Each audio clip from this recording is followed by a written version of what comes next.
Welcome to another episode of Around the Mage Table, the podcast for the rest of us. I am Frank, joined by my fellow podcasters. Let's start by saying hello to someone who hasn't won today. Her team lost. Scrapclaw, Oh. your Eagles have lost in the playoffs. I know you're devastated. Devastated. Are you doing Big all right Eagles otherwise? fan. Yeah, I wish I hadn't heard the news, because then I wouldn't have known. Worry. You I was didn't gonna witness the mention it news anyway. yourself. Yeah, I wouldn't have even known that they played a game of football. So. Well, I'm just happy that all yeah. three of your teams made it to the playoff. My Miami Dolphins did not, and then fired their coach, and whatever. Ayaski, It's crazy. you're in my Yeah, you're in what's my up? division, and you're running in the wild card. How are you feeling after today's win? Feeling pretty good. We won the game, scored more points than our opponents, and hopefully we do it again next week. Yeah, Do it Who again. you guys potentially going up against, or is it already? So we'll go against. If the Chargers beat the Patriots, we'll go against who's ever the second highest. So it'll be either the Steelers or the Texans. If the Okay. Chargers lose, we'll probably play the Patriots, I think. LOL. All right, Lithian, your team also won today. Bang bang Niner gang. Let's go. I'm so happy they won. We were all really worried about your depression, but it sounds like you're bouncing back. No. The 49ers, I'm kind of surprised they won because they have been busted all year, and then Kittle hurt himself in this game, so they're running out of pieces to use, especially on defense. So we'll see what happens. Yep. I wish the best to all of your teams, including your Scrap in the offseason. This is not an NFL podcast, though, so we got to get to it. I have no idea what's being talked about right now. This is the one subject where we can go in deep, and Scrap will not speak at all. I don't know anything about sports. In fact, I kept having to leave like this whole week. I'm like, oh my God, I don't know. I gotta leave. I have nothing to say. Yeah, that's right. You did leave Discord every night going, I'm out. Actually, I didn't even, do we want to quickly talk about what we did this week? I didn't even put that in the show notes. What do we do? Oh, the contest. Right. All right. The Scrap I Table. can introduce it. So let's jump straight in. Can you, because you are a third party, can you summarize what, I'll quickly summarize what happened in the podcast and you take it from there. Is that fair? Yeah, fine. So we talked in the podcast at length, at nauseum, to the idea that I'm going to vibe build my talent tree next season, okay? And that enrages me personally. And Scrap said to everyone in the comments, tell him he's stupid, and for the most part, most people agree with me, just saying. Anyways, but that said, the conversation continued into Discord, right? Where, again, Scrap got enraged, she rolled her sleeves up, and started arguing with me that led us to a point where she said, I could beat you with No-Addon. No, hold on. You said. I didn't say anything. You challenged me. You're writing this. You're the ref, so you take it from there. What happened? So there is a little bit of a revisionist history there. What you guys did argue again on Discord for a while. The barrage helper was, I think, the thing that really was driving Frank crazy, because I think he said he hasn't used it for 2 seasons, and eventually the argument led to Frank saying, "I could out DPS you in a key without the barrage helper," and then that gauntlet was thrown down. Are you sure that's what happened? Yes, it 100% was, because I would not just take your lunch money like that. The gauntlet was thrown down, and then you guys decided. I think you took it the next step to decide to do it without add-ons entirely, but yeah. That was the initial gauntlet. Oh, actually, sorry. You're right. Me saying I could beat you without barrage helper would be something I say because I don't use barrage helper, so it would have been the same thing. That's fair. Okay. Yeah. All right. So it progressed to no add-ons, right? Yeah. Okay. What happened next, Scrap? We went that night and we did no add-ons. What did we run? Tell us the story. We ran HOA, and so we don't have any add-ons. We don't have any details or anything. So the whole time, like, I have no idea where it stands. Like, and you don't either. Like, you were super quiet. Yeah. You were really you quiet. Can see it. I'll put B-roll up of it right now, but you'll see that I'm like laser. We've talked about this before when we've done events. If I compete in any of our things that we do, I cannot talk because I'm like laser focused. Yeah. I even had to go so far this week to figure out a way to get my Twitch chat to pop up in my main monitor, which actually is a great app to do that. Because I just was like completely ignoring people talking to me. Yeah. No, I'm the whole time. I'm like, oh, I think I did good. Oh, I did bad. Oh my god, I did so bad. Oh, I did doing really good the whole time. Anyway, at the very end of the key, I absolutely crushed you. 2 billion lead. Absolutely crushed Absolutely you. demolished you. So Shamed I your did lose. entire family. I did lose, right? However, you were devastated. No. You were. No, it was not. Yes, you were. I was So actually, and again, you can call this coping, but I was actually, Scrap didn't know this, but that day when she challenged me, I logged in really quickly and started using the cooldown manager. You know, with its new update. No, I didn't do any practice key. I just like set it up. Okay. And my cope is that I was actually very pleased that everything I needed to know was available to me in the cooldown manager. To the point where that night when you were kind of gloating is a little bit of victory lap. a very soft way of saying what you were doing. I said, well, let's go again tomorrow. I actually feel like with some practice we could you know, it could be more competitive, right? Yeah. So the following day we did 2 Dawnbreakers. They were level 12 if I remember correctly. And the reason why we did 2 is we actually talked about, we didn't even know what it was like, what our baseline was. Like, you know, you even said maybe it's just that I was out of practice, or maybe that, you know, survival's just doing well right now. We just didn't know what was to expect. Yeah, we didn't know if like we were competitive in DPS. We're similar item level, right? Like, but who knows? Yeah, and again, like you hadn't played in a while, I hadn't played in a while. Point is, we just didn't have like a baseline, right?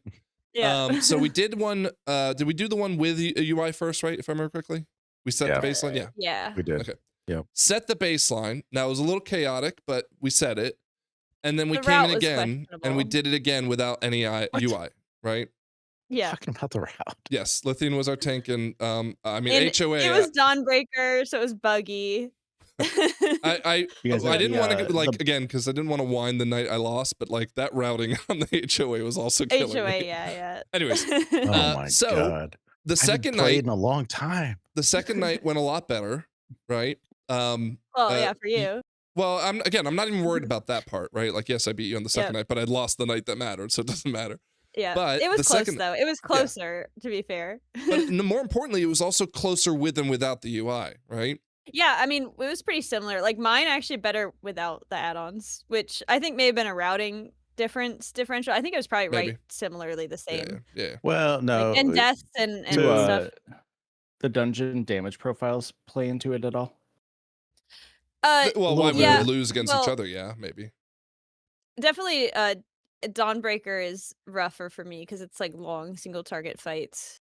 But yeah, I mean, the first run we had a mob that was that the one where the mob was casting? The second one. Yeah, it was just killing me. Oh yeah, there's was the second one with all the bugs where like, there was the mob casting killing people while we were on boats, and it was a 12, so it was fine. Killed my pet, then killed me, and killed Haywire. Well, but yeah, Scrap's pet caused it. That's what caused it. Caused it. Just he's a victim.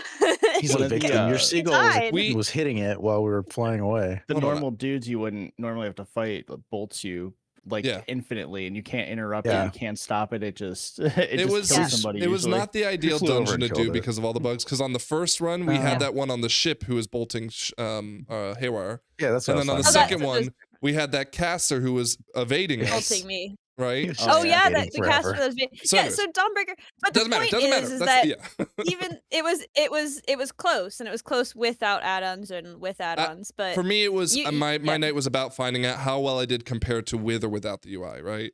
Yeah.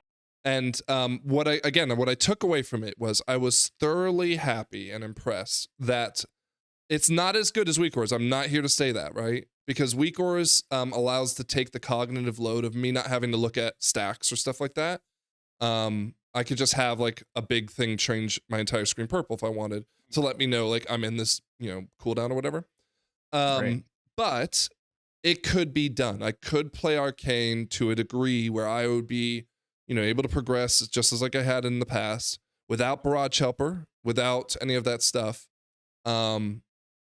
Again, it's not as ideal, but I was just like, you know, I was like, okay, that made me feel confident going into midnight.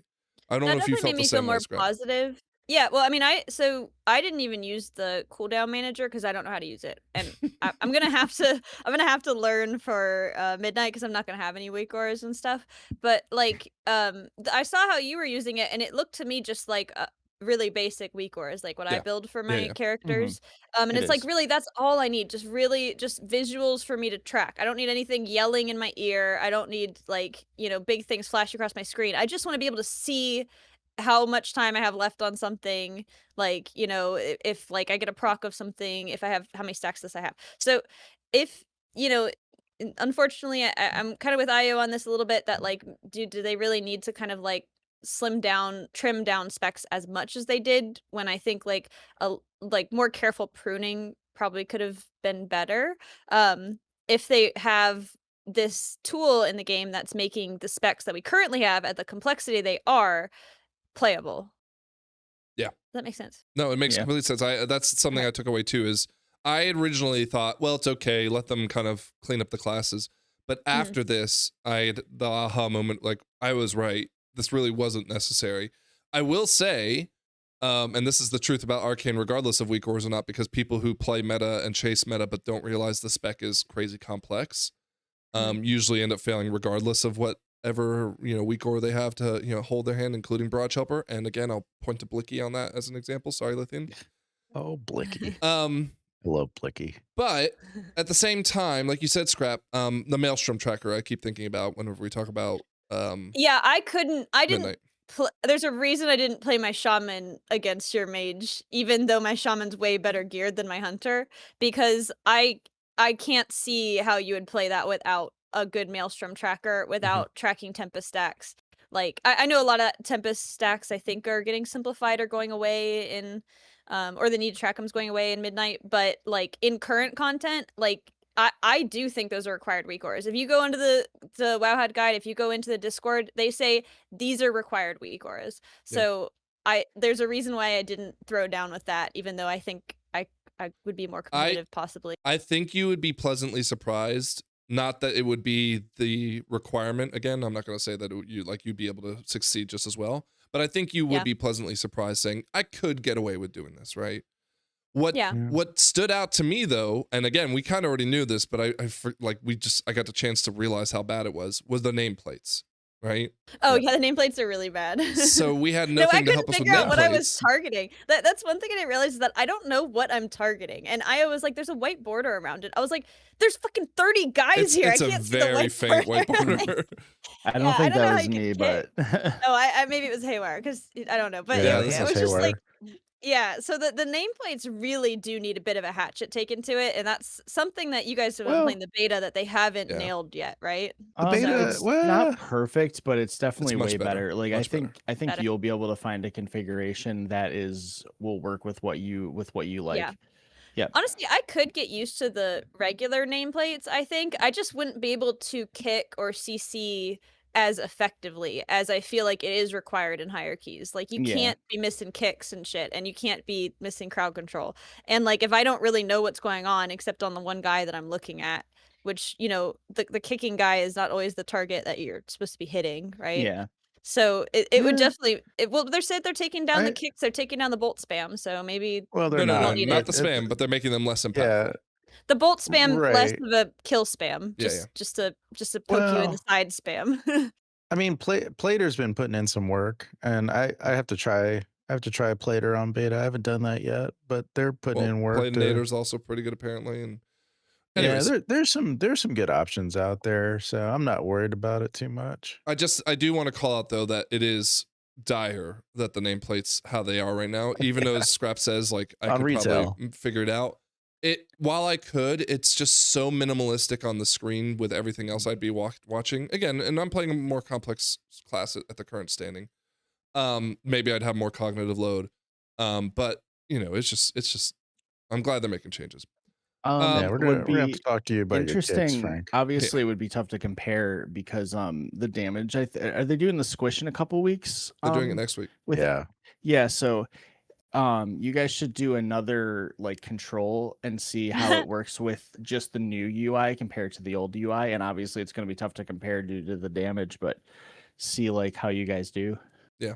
The Arcane's being completely flipped, right? Yeah. So they're changing. Well, hopefully they're changing it all next week. Yeah. 2 weeks, I think. On the 20th. Wait, what are they changing exactly? Refresh Nothing me. next week, the week after, but yeah, refresh me what's happening. Okay, we don't have time. I'm sure. Well, I'm sure it's a there's an podcast. article. We will have that episode come out because next week we will talk all things changing, right? Watch next week's episode if you want to find out. Yeah. The long and short of it. The long and short of it, Scrap, is we'll have our class changes. We'll have our UI changes, right? Including the new damage meter, I believe. We don't know if we'll have endeavors for player housing yet.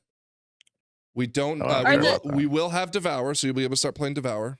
Are the black boxes being implemented? Like, are my weakers going to start working? Yep. No add-ons. All those. Well, all those. But just take your WTF folder, your interface folder, and just get rid of it them. again. Yep. Yeah, I did that originally. Yep. And then you can go back to redoing everything, because that, like, when that comes out, that's all I'm doing is fix up my UI again. I have a PSA for people. Oh, you have a PSA. Well, I thought I'd be really clever and finish the Mage Tower before the add-ons are gone, because there's like really good Mage Tower I'm glad this is going to make it out to all one person who cares. No, there were a lot of people in the forum who were like, oh, in the lull of the season, I thought I would try this, and I'm really disappointed that it's broken. The Mage Tower is broken right now. The healing one isn't like, you have to cheese it in order to get past it, because they turned up in order to scale it, they turned up all the damage output and health. And when they scaled stuff to do double the damage, there's a mechanic in the healer one where it knocks you down 50% health, instead it knocks you 100% health. So it doesn't work. Just use it. Just use it defensive. All right. No, I'll try, but it just PSA. Just if somebody watching this works at Blizzard, could you just like just tweak it so I can finish it this week? Forget that. I need them to fix the grub run bug that I can't finish my meta achievement for. There's Do you need the add-on for that? No, there's a world quest that apparently is bugged and it hasn't come back up in like 8 months or something. But you don't need an add-on for that, so you can do it later. No, but I mean, I want to get my damn Dark Heart that I can put on my bookshelves in my house. Anyways. You need to get your Kaiveza before they get rid of add-ons. I do, yes. I'm going to work on that. I'm going to work on that this week. They never made that quest any better. That was like one of the worst world quests ever. The grub was it? The grubs for or by Tazavesh, right? Yeah. No, this is Ashcat. So what is the problem with it? It just doesn't populate. Okay, never mind. It just doesn't populate. Doesn't matter. Another problem for another day. Are we ready to get into the actual news that we had prepared? Yeah. Hell yeah. What? How long have we been going? We're 17 minutes so far. So all right, let's I will start say the today we're going to try to move through the news. We have one big piece of news, not even news, just like kind of a study done. And then today we're going to talk about trying to give the War Within an official review post War Within, of course. We will look back quickly through everything that came in the game. So that is our plan for later. But first, Zorithas, for those of you who don't know, Zorithas is a high-end M+er. Big up-and-comer on the YouTube Tomato Head guy. circuit. This is Tomato Head, the VTuber. He did a poll on his Twitter, and it was asking about Resilient Keys. And he also put in a Google Forms to answer some questions, okay? There's a really good video on YouTube about it. You can see he like goes through each one of the questions and tells everyone how they're answering, right? Basically goes through the data. Yeah, everything he collected is a really good video. Yeah, it's a great video. I want to talk to you mostly about this because you've obviously watched it. You've gotten a big, a lot of the takeaway. This is the main takeaway. Resilient keys by key group seem to sway based on whether you like them or not when you get into the really high-end key groups, so 20 to 22s, okay? This would explain why you hear your favorite streamers, like Growl, like Dorky, like Zorithas, complain about resilient keys, where you yourself, who are doing 13s or 14s or whatever, might not give a toss, right? So I actually replied on this tweet. I'm not going to go look for it, but I replied on this tweet with the original question saying, like, I feel like this is a 0.1% kind of problem, because I don't doubt that at the 20 to 22 range, there are way shittier, more degenerate people who are, like the second the key goes wrong, they immediately abandon it, or they just will slam their head into it over and over and over and over again till they get it right, and force people to do the same along the way. Some of the complaints in the video are talking about like how it feels like the tournament realm kind of environment, which is not always a healthy way to play the game. I have no doubt that that's the case, but they keep calling for resilient keys to be changed. And the truth is I don't think the key system should change to cater to the 0.1%. Now, Zorithas also says this. I ask you, do you want to quickly summarize it about the 18+, his idea around that? So if I remember correctly, the idea was from I think 13, like 2 to 12, 13, up to 7, 18, 18, I think it was. 18. It's essentially the key level +1. So let's say you have Resilient 12, the key you'd be running over and over again would be a 13. And this would continue up until 18, where it would be the same thing, but you have I think a 3 charge cooldown on it. I don't know how, I can't remember exactly what happens. You can when those try are it up. 3 times before it drops. Drops, or you have to wait to try it again. I think, or it breaks. So with charges +19, I think it was just to try again after like a cooldown. So that was his idea, was you basically get your everyone gets the Resil +1, so it's kind of like the Fellowship, the way Fellowship kind of does it. Yep. I gotta apologize Fellowship to ask you because I was gonna say I apologize to ask you because right before we started recording today, he says, "Well, Frank keeps like throwing to me randomly and expecting me to have some answers that I don't." No, you're good. You're good. I'll get it. I'll get it down. We'll get it. No worries. But like everybody loves Fellowship because so many people play it. All right, we're not Fellowship. We're not. They don't need to be beaten down right now. They've got enough going on. Sounds like you're digging on them, man. Jeez, calm down. Well, if people are playing it, it's not a dig. So the way I answered this questionnaire was, I believe in the Resil +1 system, which is, I don't see why if I clear all 16s, I should have to worry about doing 16s again. Okay. We've talked about this before. I'll quickly summarize it though. Just my thought process is just like and I use the analogies. I can't remember his name, but he did it on the Bench podcast. Is when you play Mario, when you die on a level, you don't go back to the last level and have to do it again before you get to try it again, right? Oh, Fartha, was that his name? Yeah, that's it. That's it. Yeah. Anyways, so I believe that I feel like, okay, so go ahead and finish your belief, because I want to refute that. I believe that if you finish all 16s, you should have a Resilient 17 key, and you can start just like, again, trying and over again, right? I did say that like in a non-pug environment, so like with us, for example, an E-team, if the resilient system stays the way it is, it's not the end of the world, because I can trust that Lithian as our tank and, Highwire as a healer, I can trust that we have no reason to fear that we won't time the 16. We've done it before, right?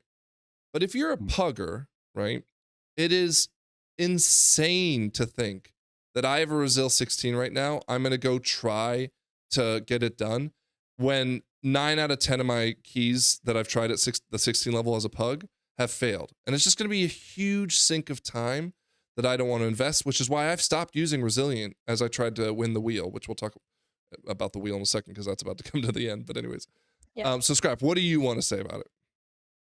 So my fear for that, right, is that, you time out. There's going to be a point where the key is too hard for you at your skill level, at your gear level, at your skill level, whatever that is. So let's say you time all 16s, but then 17 is harder for you. Well, then you're like going to be like holding back people who are trying to get into that 17, and you can list that key as many times as you want just until you get lucky and get carried through it, right? So I think it's going to create like people who have artificially higher scores than they should at their skill level, and like worse pugs. That's my fear. And I like the way it is. I mean, I don't know how. I saw that chart where people at like 20 to 22, like they hate the resilient system. It's like, what, you want it to be back to how it was? Like, are they saying that? Because it's significantly better than it was. I don't think they're saying that. Well, then they should be careful, because if somebody in Blizzard says, well, we saw everybody hated it, so we just got rid of it, and they'll be like, no, because it's so much better than it was. I personally, I really think it's perfect how it is. That's my personal. I like the idea of charges. Charges being introduced could be cool. Like maybe you get 3 charges a week where you get that resilient +1, but you only get 3 a week, so you can't just sit there all day. I'd be okay with that too as a trade-off. Yeah. That's actually not bad. I think the issue with the high keys are that there's some level of toxicity, or there's people who want you to pay them to run their key and things like that. It's like, much more prevalent in the EU than it is the NA. I've seen one in all my pugging. Is it because EU players are better than NA players? Yep. They're better and they're more of them. They're more rabid, way more rabid over there. But yeah, I mean, you know, I think what I like the charges idea. I don't know how I feel about the +1. I do think that might inflate people's scores and people's abilities. Yeah, but it would too. inflate everyone's score. Like everyone would I know, but be that's rising with the bad. tide. Well, why is that bad? Yeah. It's not like a value. It's not a commodity I can trade. What if I'm trying? What if relative. I am at that 17 level, but I hate making my own group? I just want to get into one, and I have to deal with all the people who have the key that I need, but they're significantly worse. You know what I mean? Why? Like, okay, first off, that's already happening, right? I know, but because they're getting their keys boosted by one other way. Second, why would you say they're significantly off? If they did the Resilient 16, they're not significantly off. I guess so. What's funny about this chart is that the 13 to 16 is overwhelmingly in favor of Resilient, and that's where I am. So I'm falling in line. That's where I am. I'm with the green. My main concern is that, and I do not want to say people weren't given their own opinions, but this is going back to what Ian Hazacosta said the other day, a long time ago, I should say, where he says, like, if someone comes up to him and asks him a question, and the way they frame that question, for example, Resilient keys suck and here's why, and they ask a question based off it, he can tell which influencers, which YouTubers were the one that said that. And I worry that the YouTubers hating it, which again, they have every right to, I'm not saying they don't, but like it's influencing everyone else. Not to mention this poll, I think only had about like 1,700 people respond to it, which is not the overall, like you're not following Zorithas on Twitter unless you're a high-end player. I was gonna say, it's crazy to me that many people are 20 to 22, so this is definitely a skewed. I think like 22% of the people who did the poll were in like the 21 to 22 range, which I mean that's like 0.01% of the player base. So But anyways, I mean, it's interesting nonetheless, and I do believe that I can I want to find a solve for them. Now going back to his argument was, at the +18, why +18? We will talk about that in a second, because Midnight is changing how vaults work up to +18s in Mythic Plus. But I was always also worried, like before I connected that like this arbitrary number would also confuse people in the game, right? Now, granted, people who are doing +18s, are they really like noobs? Are they really people who don't understand how the game systems work? Probably not, but typically not. No, it's just like it gets muddy, Okay. Anything else we want to add on that? Scaling, but we have to keep in mind that Midnight might have different difficulty scaling. Two things. One thing I'll add is, and I've mentioned this to you guys, I think keys not decaying is my favorite thing about Resilient keys, and as long as they keep that, I'm okay with them experimenting with it a little bit. But I do like having the ability to not play for a month, 2 months, hop back in, and someone's like, "Oh, I'm trying to get 3K last minute. Can anyone help?" Yeah, sure. I have a 12. It's so good. And then in a Discord discussion in another Discord I'm in, a title player was mentioning how even though it does suck running the same key so many times, that it's similar to like raid prog where there is a satisfaction to doing it. So not all people who are voting on the poll like that don't enjoy the system, so don't need to come after like everyone at that level, because they're not all thinking that, but it is a very prominent thought that a lot of them don't like it. Well, and it's so strange too, because I think if we had a chance to actually talk to the stream, like the Growls of the world, whatever, the thing is that like, I get you don't want to slam your face into a key 40 times over, right? However, that's still an improvement over the previous system, because you would still slam those 40 keys. You just have to as homework keys. You have to go back the homework keys and get it back up, and then you weren't even guaranteed that before, right? Yep. So like, I get it. That's not like necessarily an ideal situation, and maybe at the high end, the toxicity between I've heard people like just again abandon within the first second when things go wrong. But like this is still better. So why are we like saying Resilient?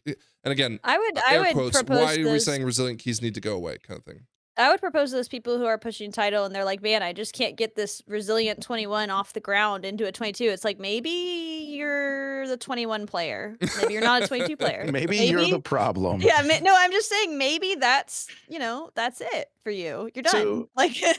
So, quick question though. Are you guys concerned that these Ions of the world are catering to the No. 0.1%. Is No. that Who's Ion? is that Ian Hazacostas? Ion? He's the game Ian, director. Oh, whatever. Coaster, yeah. Has he coaster? Is that how you say Yeah. it? Has he Ian coaster? Hazacostas. Yeah. The guy I'm gonna be in the We are elevator. not going to with, get I to remember. interview him because none of you can say his fucking name. Whatever his I'm just name gonna is. call him Hazzy. I mean, Hazzy. I don't Hazzy. think they cater to the high end players. But I do think that there are things in place for those players to ensure that it stays competitive, and they keep coming back because those players attract a lot of viewers and a lot of people. No, and I mean, it's clear that they do try, which was why they did, and we'll talk about this in our War Within review. They tried to change and add the resilience system, which I think was a huge step in the right direction. Brilliant. What I just worry about, though, is that they're saying, oh, I hate resilient keys.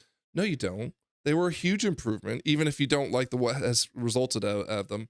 Like, the trade-off is still worse to go backwards.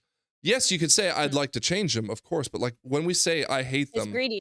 I want more. Well, it's not even that. Like, fair enough. Like, you can ask for more, but saying to kill you can? the system. Did you hear that? Yes, you can. But anyways, to kill the system, right, is a step backwards. And so, like, don't go back. It's just not. It's not better. Here's an idea for the WoW dev who definitely watches the podcast. Just post an article that says you're getting rid of it and you're going back to how it is for just one day, and see how all those streamers lose their fucking minds and say, no, you really like it, don't you?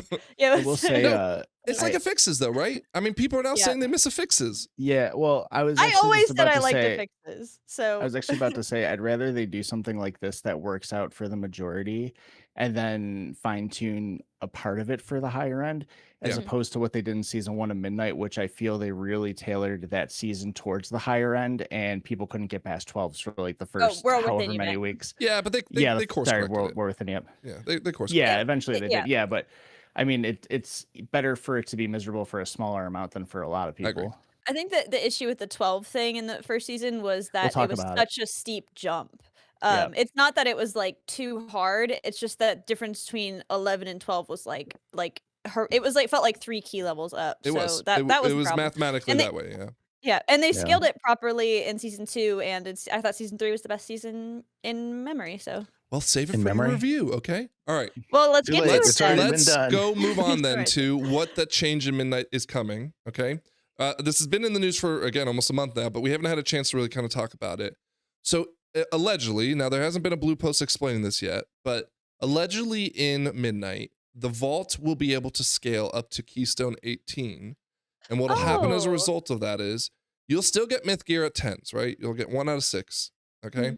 But you can get up to myth 4 out of 6 track, saving you, and we'll talk about not Valor Stones, but the Gilded Crests or whatever. Saving you what could be a potential of a lot of Gilded Crests if you were able to push that hard, right? It gives those people, now, of course, week 1, people probably won't be doing 18s, but it gives those people to maybe do a 12 or a 15 in this case to get 3 out of 6, right? It does give a little more incentive to push past, which I think is overall like it's a nice little change. Yeah. It's a little change, right? Well, okay. This is what I heard as a result. People are like, oh no, don't do this because people are going to feel pressured to do 18s on week 1 or week 3 or whatever. Maybe if you're doing a CE raider or something, you might have that expectation put on you, but like to save Gilded Crest. But I mean, like 4 weeks in, 8 weeks in, it's like it'll be nice to have saved Gilded Crest, but you could always wait another week and then you'll have plenty. Well, here's why the Gilded Crest change is so important. Tell me. Because allegedly, again, there hasn't been a blue post about this. It's going to change how many Gilded Crests you need to upgrade everything at a linear rate, right? Mm-hmm. So in the past, you just pay, what is it, 15, if I remember correctly? 15 no matter what. Yeah, every right? time. Yep. Well, now, to get from myth 1 to 2, you need to pay 10 crests. 2 to 3, you need to pay 20. Woo! 3 to 4, 30. 4 to 5, 40. And 5 to 6, 50. Which is a total of... what is that? 150 crests per upgrade track. Well, how many crests do you get at the end of a run? 20. Let's assume that's the same. Okay, but they should they also need to make the cap higher then, like that. Yeah, you get the problem is the cap. The cap is the issue. Sure. Because what people are going to say is, hey, if you're not doing 18s, you're not optimizing your spend against that cap, right? Yeah, the cap needs to adjust. Do you think it does? Maybe Blizzard's doing this on purpose to slow down gearing. I don't like it. Well, do you know? Do you know if you get like, let's say something to Hero 6, do you get 2 of 6 myth for free then, or do you still need gilded for those or I'm myth hoping it's the same as it was, for like that you those? just Should be need the the Valor same. Stones. No, But so there's no Because, they Valor. did this also for another reason, which was you can use hero crests no matter what on all your heroic gear. I Yep. don't think you can use the gilded crests on these full stop. Now, to Right, your no, point, what your but question is do you get this upgrade for quote unquote free? yeah, so You get if 2 you were to out get of the Hero 6. 6 of 6, your first myth piece you get, would it be 2 of 6 as opposed to 6 of Well, like, you would or be able to 1 of 6? upgrade it It's gotta without using be. crests, right? Yeah, it's That's how gotta the be. system Right. stands now. Again, this is all unconfirmed, so let's nothing's Well, there. I do like that change All theory. because while it might take more to upgrade, at this season I had so many pieces sitting at 704 because the jump from like hero to myth was 2 whole levels. So you were saving like a thing of crests, I think, by not upgrading your Yeah. things past 704. So this pretty much just means you can encourage to upgrade stuff all the way without having to sit on anything, which I And think you is also know nice. you can cater your runs to always be towards the gear piece you are trying to upgrade, Yeah. right? Like in the past, if I had to upgrade, I think the first 2 of myth, didn't you need ruined crest instead of gilded? Maybe, The maybe Yeah, I first you don't. did. myth, You yeah, I did think for the so. first couple. But anyways, the point is like you Yeah. don't have to worry about that anymore either. So again, another nice little upgrade, okay? But the overall thing is like I think Blizzard would be doing this to slow down gearing because a lot of people are quitting even before Turbo Boost. Yeah. Because they're like, well, I'm kind of getting all the gear I want for the most part. I'm okay. It's fine. I'm maxed out, whatever. And this will slow down that gearing. Now, again, it's unconfirmed. It may not change, but I think if that's the case, you could start on, let's say, the 4 out of 6. You would cut your 150 crests you need to upgrade down to 90 crests to upgrade. Pointing for those 18s now would be a lot more critical. Yeah. So It sounds good. you're happy about that? I think if the cap gets higher so that like I can just do more like doing an 18 is saving me time, not like hobbling me, right? Like I would prefer if it wasn't maybe not completely like that, Yeah, but more like a middle that. ground. Like, okay, you Middle can do ground. this, but Yeah. you need to increase it by 60 or something. Like I like the idea of getting something nice for doing higher because like once you get higher and higher, you're not getting anything except more stress and gray hair, right? Like and I guess clout for your friends, like but No, you don't have even any get hair. that. I've discovered. well, you don't, but we can't let you have it. But yeah, so I don't know. I like the idea of getting things at the higher levels, but I don't like the idea of it being exclusive to those higher levels or necessary. Yeah, it's not exclusive, but it's like, oh, if I don't Yeah. do this, then I'm gonna have to go do 5 more plus 12s or whatever to get my. I don't even mind doing 5 more plus 12s. It's like that I'm gonna have to wait till next week. Yeah. Like Yeah. yeah, so that's what I'm hoping it is. The amount of people that will be able to benefit from this when it's relevant is probably a very small amount of people. Yeah, Yeah. and I'm Yeah. fine with that. I'm not trying to like fucking roll with Well, these CE dorks. Like, is it like the anyway. Tazavesh hard mode problem? Remember how the people said that was a huge problem? and Yeah, then it that was like a also nothing not a burger? problem. Yeah, yeah. Also not a problem. Okay. So I can't agree with them. Okay. Oh And man. the difference between this and the Tazavesh hard mode was that I think the people in the Race to World First did Tazavesh hard mode. I don't see them. They'd probably do more splits as opposed to doing this. I think Max said Well, or they something didn't- like that. I don't remember exactly. Well, what they he said, didn't broadcast them because people were worried that if they failed it, they would get flamed for failing. Yeah. Oh, dude, it would have Anyways. been such good content though. Why It didn't they would've, yes. broadcast that? All right, real quick scrap before we get into our review. Brawlers Guild is back. We didn't get a chance to talk about it last week because we went super long, and I'm worried about Oh, this yeah. week. How have you liked Brawlers Guild? The BFA Brawlers Guild, I didn't do the Pandaria one, but the BFA Brawlers Guild I have such good memories of. I love it. I love these single player, reasonably challenging PvE things, right? Like Mage Tower and the delve bosses and shit. So this is kind of like, I felt like it was coming so late in the season, it unfortunately was really easy. I didn't get a lot of trouble because I was super over geared for that, and most of my friends were too. Like, I don't think I saw anybody struggle. There was like 1 or 2 bosses that took me a couple tries because of a tricky mechanic, or just like I'm bad at a certain sort of thing I have to do. But the difficulty was a little disappointing. Lack of a story quest was disappointing. I love the BFA story quest too. But as a concept in general, Brawler's Guild is always good. I think it's fun to watch your friends, to wait in line, to just be chatting, and be like, oh, it's my turn, I gotta do my thing. Like, everybody watch. It wasn't the best. Yeah, the BFA one is definitely better, but I'm not mad at this. And the housing rewards are great and not too hard to get. Oh yeah, I need to go get those too. Yeah, really not hard to get. So overall, though, a good feature addition back into the game. Not a great Brawler's Guild, but Brawler's Guild is great. Okay. So Lithian, you've done it too. Do you agree? I steamrolled Brawler's Guild, but I did cheer Scrap on a bunch because that's part of the immersion, right? You gotta cheer your friends on, and you gotta cheer other people on, and make some new friends. But it was really easy, man, and I feel like you could spend an hour or so, or however many hours we spent messing around with it and get all the achievements and kill all the bosses. It's, I don't know. Yeah. I didn't hit a ceiling at all. So it's a fun activity where we're all like chilling in Discord and talking about bullshit, and then like also doing Brawler's Guild, because it's not take that much cognitive load. Yeah, like it's kind right of now, during a the chill podcast. thing. Oh yeah. I gotta get the decor. Yeah. Even while you're in queue, you could just mess around, do whatever, I like when they bring stuff like this back. It's entertaining. So well, it's fun. Hits something for real. Like it's, it hits some. It's fun when they bring the stuff back, right? Although we have some things in the War Within that were brought back that maybe were not met with such glee. Let's jump into our official timeline of the War Within, starting in August of 2024 when it launched. In fact, we had a pre-patch that launched to hilarious effect. If Scrap has brought up many times on this episode or on this podcast about the Ret talent tree being completely broken going into the pre-patch. But again, so for the sake of this segment, normally what we do is say, hey, what this feature, give it a grade, and we'll waste all this time.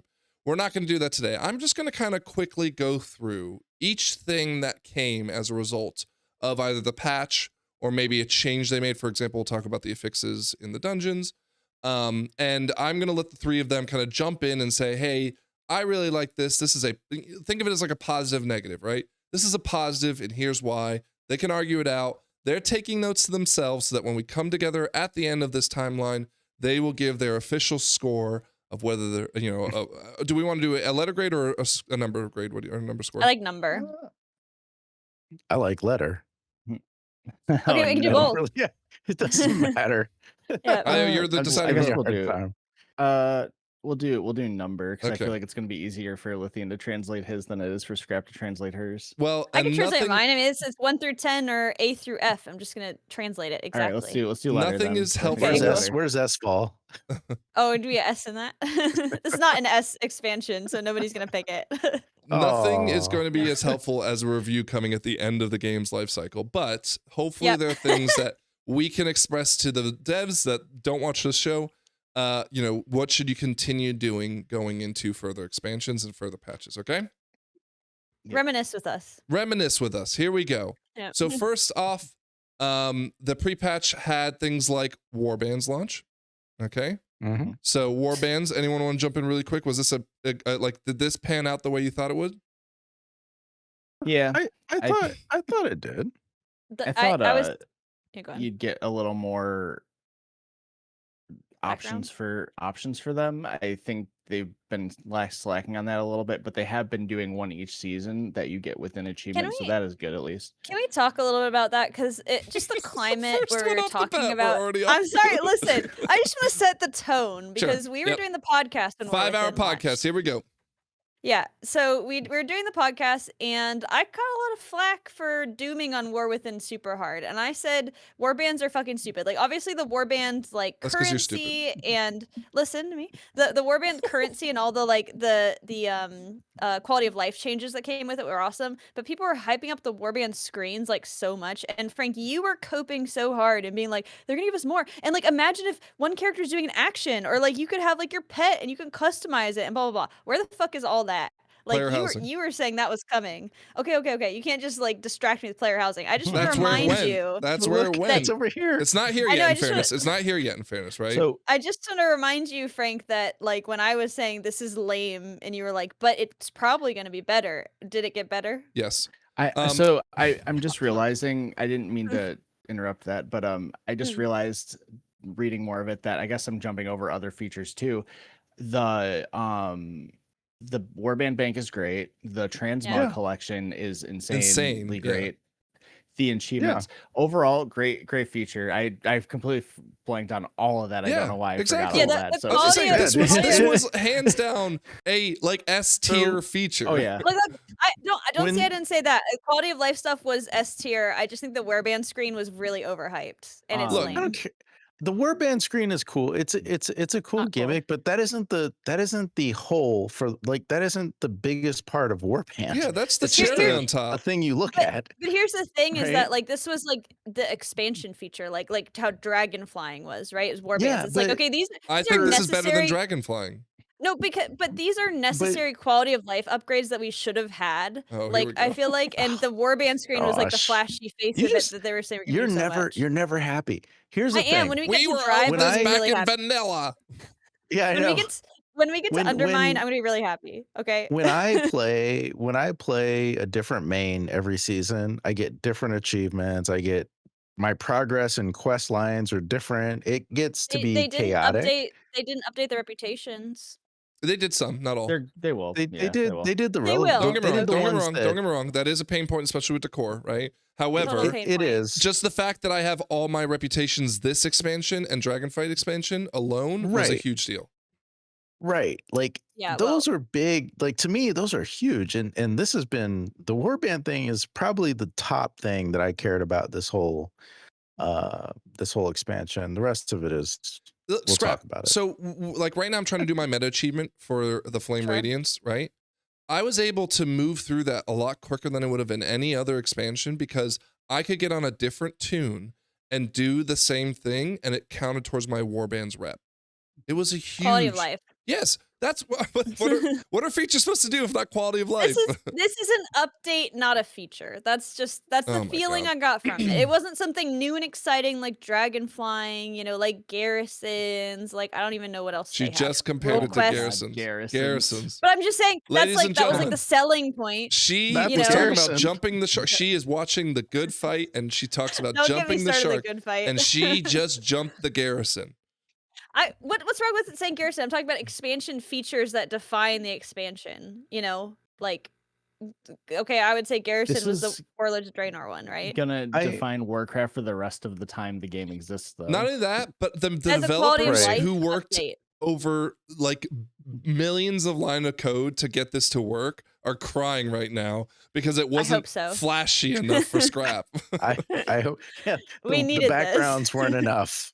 Give us more backgrounds. I would have been like fine, or like to be able to pose my characters in the background. How hard is that? I hate it. All right. What also came in the pre-patch was dragon riding evolving into Skyriding. It's even since then evolved into the current patch, which we'll talk about later. But you could now skyride anywhere and you could switch easily and all that fun stuff. Again, not really a huge deal, but it was a good quality of life change if you were flying, for example, decor hunting in the old world. This is great, but again, I feel like it's just kind of piggybacking off Dragonflight feature. Well, again, this is just like, this is kind of like a necessary change. They even talked about it throughout the entire Dragonflight expansion, saying like, we're going to have to do this. Yada, yada, yada. Yep. They did a really good job with some of the animations and stuff too. Like I was like, how is my horse going to dragonfly? But it looks awesome. Like the unicorns, they actually look really good. All right, for those of you who don't see my picture anymore, it's because my camera died. I accidentally left it on last night. Anyways, I've replaced it with this wonderful drawing scrap drew of me trying to kick a football while she holds it. And as always, for anyone familiar with Charlie Brown, she yanks it away and destroys my life. All right. Yeah. Also with the pre-patch, we had a cross-realm guilds. Not necessarily a completely game-changing feature. However, it was a huge deal for people like us. We were able to create the Mythic Dungeon League guild that has invited y'all from across the world. Whoever listens to the podcast to join us, you can still do that. MythicDungeonLeague.com should have a link to get you to the Discord. I just realized we never did the tabard. Like I remember when we first did this, and I talked about, I was like, "Oh, about I want to design the tabard," and then I never did it. It's been Yeah. like 2 years. We're gonna do And that right then- after this. And then Gosh. otherwise, Ret Paladins didn't work in the pre-patch. Sorry. Boo. Now, what came with the actual expansion itself? We still had the actually, I think this was the second time that you could pre-play with the expansion pre-purchase, like the 3-day early access. No, that was No, the the first first time. time. Oh, Yeah, was the first time? Okay, so first Yeah, it was time super that good. might be working against the score these guys give. We had What? No, I our 4 new love that. zones. 4 new Yeah, me too. zones, including Yep. one of the best, Hollowfall. Mhm. New allied races. Lithian, I think you're the only one that's ever played one of these. Any thoughts For on them? real. My Hideous. monk is and everything. Hideous. Wow. I think these guys are so lame. You're just on it tonight, man. I am. You hate I don't- everything. I don't know anybody who would play that over like a the fiery one. What the fuck is it Maybe called? like. if you want a woman with a beard. That's the wanted only to try reason. out. I wanted to try out the mineral food thing, and the racial abilities have been kind of lackluster, no matter what the race is. But yeah, I think it's fine. I don't mind it. My monk is that right now I until feel like sorry, go midnight. ahead. I feel like after D.R.I.V.E came out, where they had like hundreds of tiny little customizations, and they were so cool and had all these crazy animations, and then they drop this. It's like this felt really underwhelming. Like it's just Did like, oh, it's Drakthir have dwarfs, that but like many? yeah, dude, D.R.I.V.E had like, if you look at the D.R.I.V.E customization, I mean, we can pull the numbers of it at some point, but it had like 4 times the next customization, like the amount of customizations. Like you could do crazy shit. You're If talking about the- character creation, not Character transmog. creation. You don't care No, about not transmog. you don't care about I mean, them the having beards? Yeah, the beard's cool, I guess, but like it's if I could put my tinfoil hat on, I feel like they kind of phoned in this like new race because no. originally Oh, maybe they man. planned to I do feel so sorry Heronir. for the devs that watch this show. I think- But listen, well, yeah, I think they the probably, doomer. based on the cinematic that really features the Heronir girl whose name I can't remember, like that they were probably planned to be the race that they released, and then they were like, oh god, we're gonna redo the story completely, and we still want a new race, and so we're gonna give you these dwarves with female beards. I think if the rumors are to be believed, and they maybe did some changes to the story mid-cycle when they were planning it all, they were probably going to release both of them in this expansion, and this just happened. I think they were going to do more with the Earth, and they just haven't.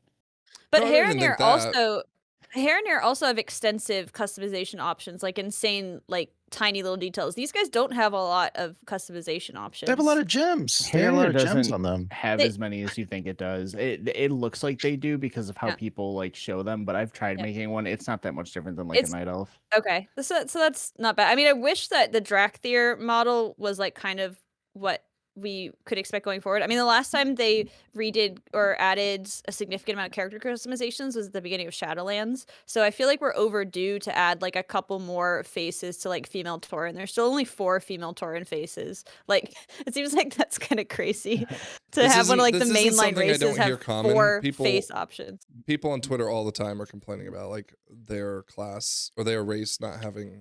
Yeah, the Shadowlands did. Why. Yeah, humans, like a lot of the original ones, like the Shadowlands added a ton of customization options to old races, especially like goblins and worgans got a huge update and they look so good. I know people hate the worgans, but I think they look awesome.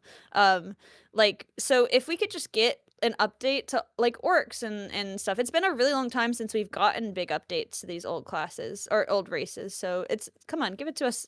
Whatever the one after so midnight often, is. but they haven't done like a big one in a while now. No. In Shadowlands, they did a big one at the start, but it wasn't super big. We talked more about that than anything else. Big expansion feature, quote unquote, hero talents. So you know how I feel about talent trees. So let's take a moment to pause here. Don't fight the talent trees just for a second. I won't. Just the idea of the theme. Did they nail it? Did they get this right thematically? It was fine. I think so, yeah. I think it was fine. They got it right. Especially looking forward to Midnight for a second and seeing how 80 to 90 we don't add a bunch of stuff. I think looking back with retrospect, I'm very excited we got a bunch of new potential abilities. And I think the themes they picked for them, the characters that they based a lot of them around, I think they did a pretty good job at implementing those. Maybe there's some that aren't as good, but for the most part, I think they did a good job. What about you, Lithin? Yeah.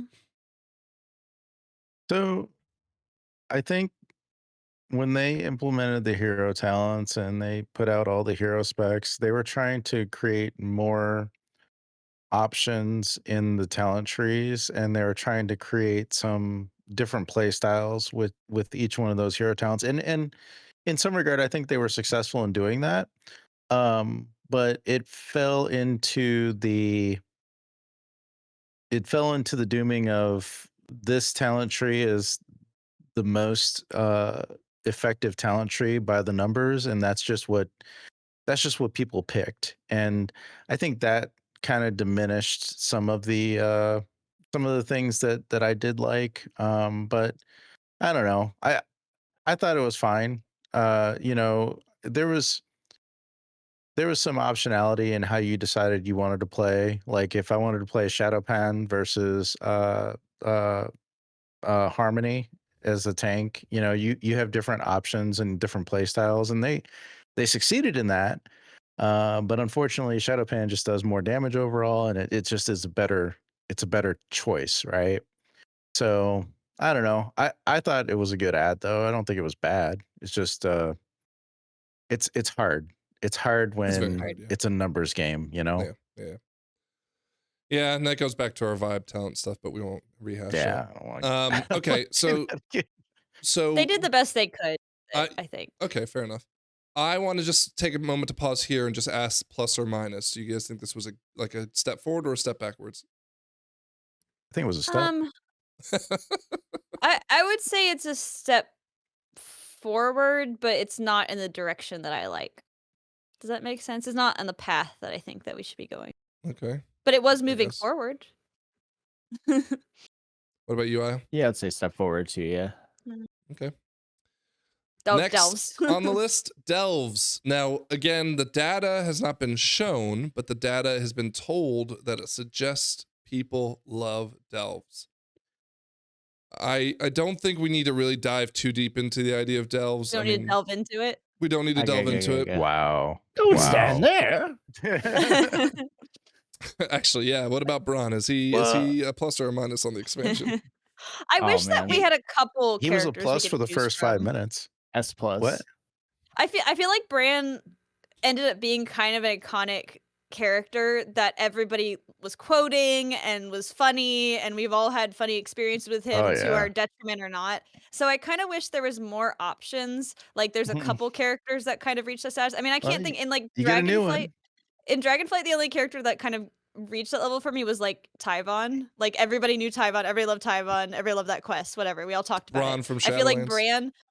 Braun, Braun on the skateboard, yeah. So like, there's some kind of iconic things, and Bran, maybe because he was kind of just shitty and buggy a little bit, and so he was frustrating, was very funny and brought a lot of character to that experience. And I'm hoping the next girl does too. But it would be really elevating if there was like 3 companions you could pick from. You know. Well, we were supposed to get one every season. Yeah, well, fuck them. They never follow up. I know. Yeah. Bran was just so good. He was so good. Not only that, they took away Bran's clothes. They were taking stuff away from me each season. I wish they would have added some lines instead of seasonal NPCs. Bro, we need to hold them accountable for horse shit like this. Well, you're about to review it, so yeah, you can hold them accountable that way. I will. This is your holding them accountable right now. I will say Delves in general, I was like the biggest fucking hater of this. Like right before when Worthen launched, when we started playing it and stuff, I've definitely softened on Delves. Like I see the role they serve for people who don't want to do like super intense content, but as like a solo content thing, it's good. My main issue with Delves is that it is just worse. What's that thing called that I like? Torghast. Torghast. It's just Torghast with less stuff. Shut up. I'm not good with names. It's Torghast with less stuff repackaged and given to us as something revolutionary. And I found that very frustrating and stupid. But I've really softened because I don't really interact with this, so it's not like it's really hurting my enjoyment of the game. So that's my overall take. I think Delves were a good add. I mean, they gave a portion of the player base another thing to focus in on and do and try to, they gave it levels of difficulty, and they gave folks an opportunity to kind of go in on their own terms and play the game how they how they want to do it within those delves. I do miss Torghast. I did love Torghast a lot, but People the are delves are. coping to say that they didn't like Torghast. Torghast was way better than Delves. Oh, people say they don't like Torghast? Dude, nobody likes Torghast. No, let's not open that can of worms. Okay, well, I enjoy Torghast too, but I also I like the delves. And when I was doing stuff to gear alts or just to mess around with leveling, I did a lot of stuff in delves. I enjoyed it. I thought it was good.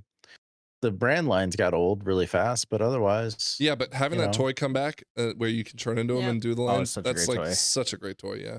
The brand AI was frustrating and questionable. Like, the healing one, and the tuning was like not there, but it kind of made it. You guys remember the game The Last Guardian, where the dog was just like so bad? Yeah. I love that game because it was just like, it was memorable and quirky how buggy it was. I feel like that was Bran. I feel the same way about Bran as the dog in Last Guardian. It's kind of like Pikmin and stuff too, or like they're just like, you're like, where it's going? like they're a little bit dumb, and that makes it endearing. That's how I feel about Bran. Dog in real life, that's what dogs are like. Yeah, no, I love it because I love my dogs in real life, and they are very much like that. I guess it's not a dog; it's like a creature. Yeah. What do you think of Delves? Trico, yeah.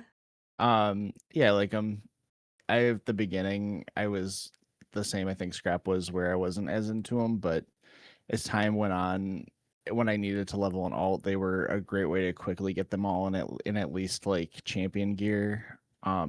They're really chill and fun to do. You get cosmetics from them if people care about that stuff. And you can get like your currencies, you can get you get runes for doing them, and then you can get like 17 gildeds a week or something from it, or a bunch of gildeds from it. That's fun. The question marks are fun. Those are great. Yeah, I like them. I over the course of the expansion think they're one of my favorite things they added, and I enjoy doing them. Obviously, they're not gonna be your main source of gameplay, but they're really good content for what they are. I had not liked Delves much at all, and then when I was doing the meta achievement, I had to go through and do every version of each delve. Every story. Yeah. And I think I just got really shitty luck to start the expansion, because I was like, oh my God, some of these are really fun and interesting and like, interactable, right? But why did I keep getting the same one where I had to go swimming, or the one in one of the ones in Kazalgar or whatever. Like, it was just like the same 3 I saw over and over again. I think I just had really shitty luck. Folly. Yeah, Fungal Folly. Yeah, that's the other one, right? And I just was so annoyed that I hadn't seen any of these when I was doing them. And again, I did them sparsely, but so I've grown on them. They were more fun when I was trying to get the things done. I do feel like without having some serious gear attached to it more quickly, right? It's kind of like M+, right? Like, I wouldn't do M+ if I didn't get mythic gear in the vault, but I only get heroic gear from doing this, and I can easily get that from doing dungeons, so I'm always going to choose dungeons. But don't sleep on delve trinkets though. Some of them are actually really good at hero level. Yeah, well, that's the thing. I kept trying, like when I was like, there's one I wanted on my Arcane Mage in season 2. It's hard to get. I went to try. Yeah, I went to try to go farm it, and it was just like, why bother? Just do something else with your time, right? Yeah. Right. But anyway, okay. It sounds like 2 of you were at least big on delves, and the other is just a donkey. We will talk about dungeons in a second. You wrap in the question marks. I mean, that's going to bump up the grade, because I thought those were fantastic, untouchably good. And I'm so happy they're going forward with that. We're not going to talk about tier sets in this. I'm not going to. All right. I'm not going to talk about it. Yeah, and we'll talk about the raid and dungeons in a second, but we did have some UI interface updates. So we had the map upgrade, we had the spellbook upgrade, and then arachnophobia mode. Everyone's going to forget about this one, but it was a big one. Hopefully you guys... it was fun. I did it. Did you? I was gonna say I never did it. In the first raid where it was all the spiders, I did it a couple of times. It's like, oh, it's funny, but then I was over it. think anyone really does it a whole lot anymore, but I remember season 1, a lot of people did it for that Arakara, the first boss, and that was always really funny, just seeing the crab like smack the tank with the claws, just like yeah. All right, we had the raid. Where are we at? Narrowbar Palace. Narbar Palace. My personal opinion here, the boss list. My personal opinion is everything up to Kaiveza was a snore. Well, actually, I kind of like Brood Twister. So everything up to these were a snore, and then these three were pretty good. Yep. I don't know. What do you guys think overall? Good or bad raid? This one have the spider boss in it, or was that Dragonflight? It's got a couple spider bosses. The one with the ice. No, that's Dragonflight. Oh my god, that's the first raid of Dragonflight too. So like, wow, 3 years ago. Well, I was like spider raid, and I was like, oh, wait, does this have the spider boss? Because I can't, you know, say anything bad about that. Kaiveza was great. Ansarek was good. The rest were snooze. I don't remember half of them. Well, you didn't do much of the mechanics on Silken Court. Oh no, Silken Court was great. Silken Court was awesome. Brood Twister what do you sucked. Mean it was awesome. You didn't do any of the mechanics. Silken Court. It was fun to watch happening. I like that watching people tied together and fucking it up. And while I'm going, ha, you suck, while I'm doing nothing. It was awesome. Brood Twister is lame. It's just that Dragonflight boss pretty much exactly the same. Yeah, Progging Queen and Sarek with technique was we were both tanking. It was something. It was something. Oh, that's right. You guys did Mage this one. This was a fine season 1 raid. No complaints. You know, it was. No, it was fine. It's pretty good. Maybe a little bit memorable, but not memorable enough. Yeah, that's fine for season 1. The other 2 raids stick out to me a little bit more, but I do think Kaiveza and Queen Ansarek and Silken Court are all particularly memorable. And it was a pretty good raid, and we were excited to get through it because you wanted to see what happened next, and you know, it just went in a weird direction after that. But it was a pretty good wrap up for that first season. Are you alluding to story stuff? Because that's no, I would never. All right. No, well, oh, sorry, go on. This is the raid that brought us together, man. It really brought us together. I was here before that. It was a pretty sweet culmination. Like the season 1, I will say, I know we're probably about to wrap up season 1, was the most fun season, even though the other ones were technically better because the community was popping off. We had the most people playing, and getting AOTC on this was a good culmination of that, even though we had to call some people rip Betty Crocker. Oh, yeah, that was your fault. You gotta give people context. But I had someone in raid. I'm raid leader. I had someone in raid who was severely underperforming on DPS, and so we had to make a cut. And I drew a line, and anyone below that line had to get cut. Couple cuts, and Betty Crocker. And it wasn't a permanent if you're cut. out there it was watching, just a cut. No, it was just 1 week. Yeah, it was just like you have to wait until we get this It was AOTC, and then we'll bring you in once we get more gear and all that. Anyways, went on just a mission to destroy me because I was letting people who weren't using their health pots off cooldown stay in the raid while she was doing everything correct. And again, I say everything correct in quotes because someone in a Mythic CE guild told her that the #1 thing they care about when recruiting is, do people use health pots? So again, this was for me a very stressful raid because I had to raid lead it from the mage perspective while technique was techniquing and Lithian was trying to figure out what that means. But anyways, yeah, it was, I mean, again, like it's fun always to do raids with all our friends anyways, but for me, this just like wasn't a good raid. I don't know. You felt that way? I'm surprised that you felt that way. The end got good. Like I thought Queen Ansarek was really fun. And again, Kaiveza was awesome, all that stuff. But like, it just, I don't know, maybe it's cause I was so annoyed with how I had to raid while DPSing and stuff. It just didn't fit with me. Was it this one that had a boss where you had to go ding in that clip? No, right? no, that's that was Amberus. Yeah. Let me just say this is not a memorable raid for me. Yeah. Clearly, I don't remember fucking we got to keep moving because time. So before we talk about M+ and this season, we're going to talk about the changes they made to M+ before the season started. Now, for those who don't remember in beta, they had put a blue post out, I believe, or maybe a tweet, I don't know, that said, we are not going to do anything to M+. It's just going to be more of the same, right? They were going to have a, no, they weren't going to even have like a seasonal fix because they already done away with that, right? So it was just more of the same. People were like, guys, these affixes suck. We need to get rid of them. You know, no more explosive. Why do we even have half of these? They're not even like engaging, blah, blah, blah. And out of nowhere on beta, they said, fine, you guys can have what you want. And they gave us the new system. So at Keystone 2, we'd get this, which I think has now changed to Keystone 3. No, remember there was a first draft that everyone hated. That it was one of these. To take specific. No, it encouraged people to take specific classes. Remember, it was like, oh, so you're gonna get like a big int buff or something. And then they changed it all. I think it was this one right here, the orbs that you destroy. I don't remember. I'm not. No, they had a completely different one, and then everybody hated it, and they were like, "Fuck, we have to do this." And then they adjusted it. The orbs they changed it. They did do many iterations. Yes. Yeah, different iterations. But point is that they changed it to the weekly rotational affix would be right away. You'd have fortified and tyrannical hit at different levels because I think you'd hit fortified first and then there you go. So you get fortified and then tyrannical at 10 or tyrannical and fortified at 10. Challenger's Peril was a 90-second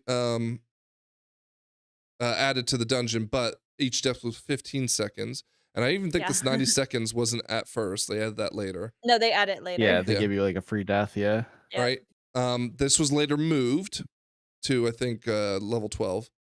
And then they would remove the seasonal fix, or sorry, the rotational fix, and then added Zal Tascal, which was everything was like even more deadly, right? 10% I think on top of their health and damage. Yep. So it was like a double fortified and tyrannical. We've had an expansion with all of this under our belt. So again, this could be a huge topic that we don't really need to spend too much time in, but do you guys think this was a step in the right direction, or would you go back if you could? I like that there's a point where there's no affixes. Maybe 12 might be too early in there, just based on the current damage or current difficulty scaling. I don't think they've nailed it yet. I personally liked having a seasonal affix that was different, and we talked about it. I think we all agree that we liked the seasonal affixes that significantly change how you approach a dungeon. Now I understand why they might not need those because it's different dungeons every season now, where it didn't used to be. But I feel kind of lukewarm about this. I find myself enjoying doing 12 plus because I don't want to interact with the affix, but it's not because affixes are bad. It's just because the affixes they designed are not particularly fun, and they could be. So that's my take. Yeah, I'd probably agree with that. Pretty much. I don't think I have much to add. Yeah. Well, I nailed it. Anyone else? Anything else? Nailed it. Yep. No, I thought the affixes were fine. I mean, I like that they're trying to do different things, and I like that they shifted things around as they felt like they needed to. I do think that initially 12s were challenging. Because of this.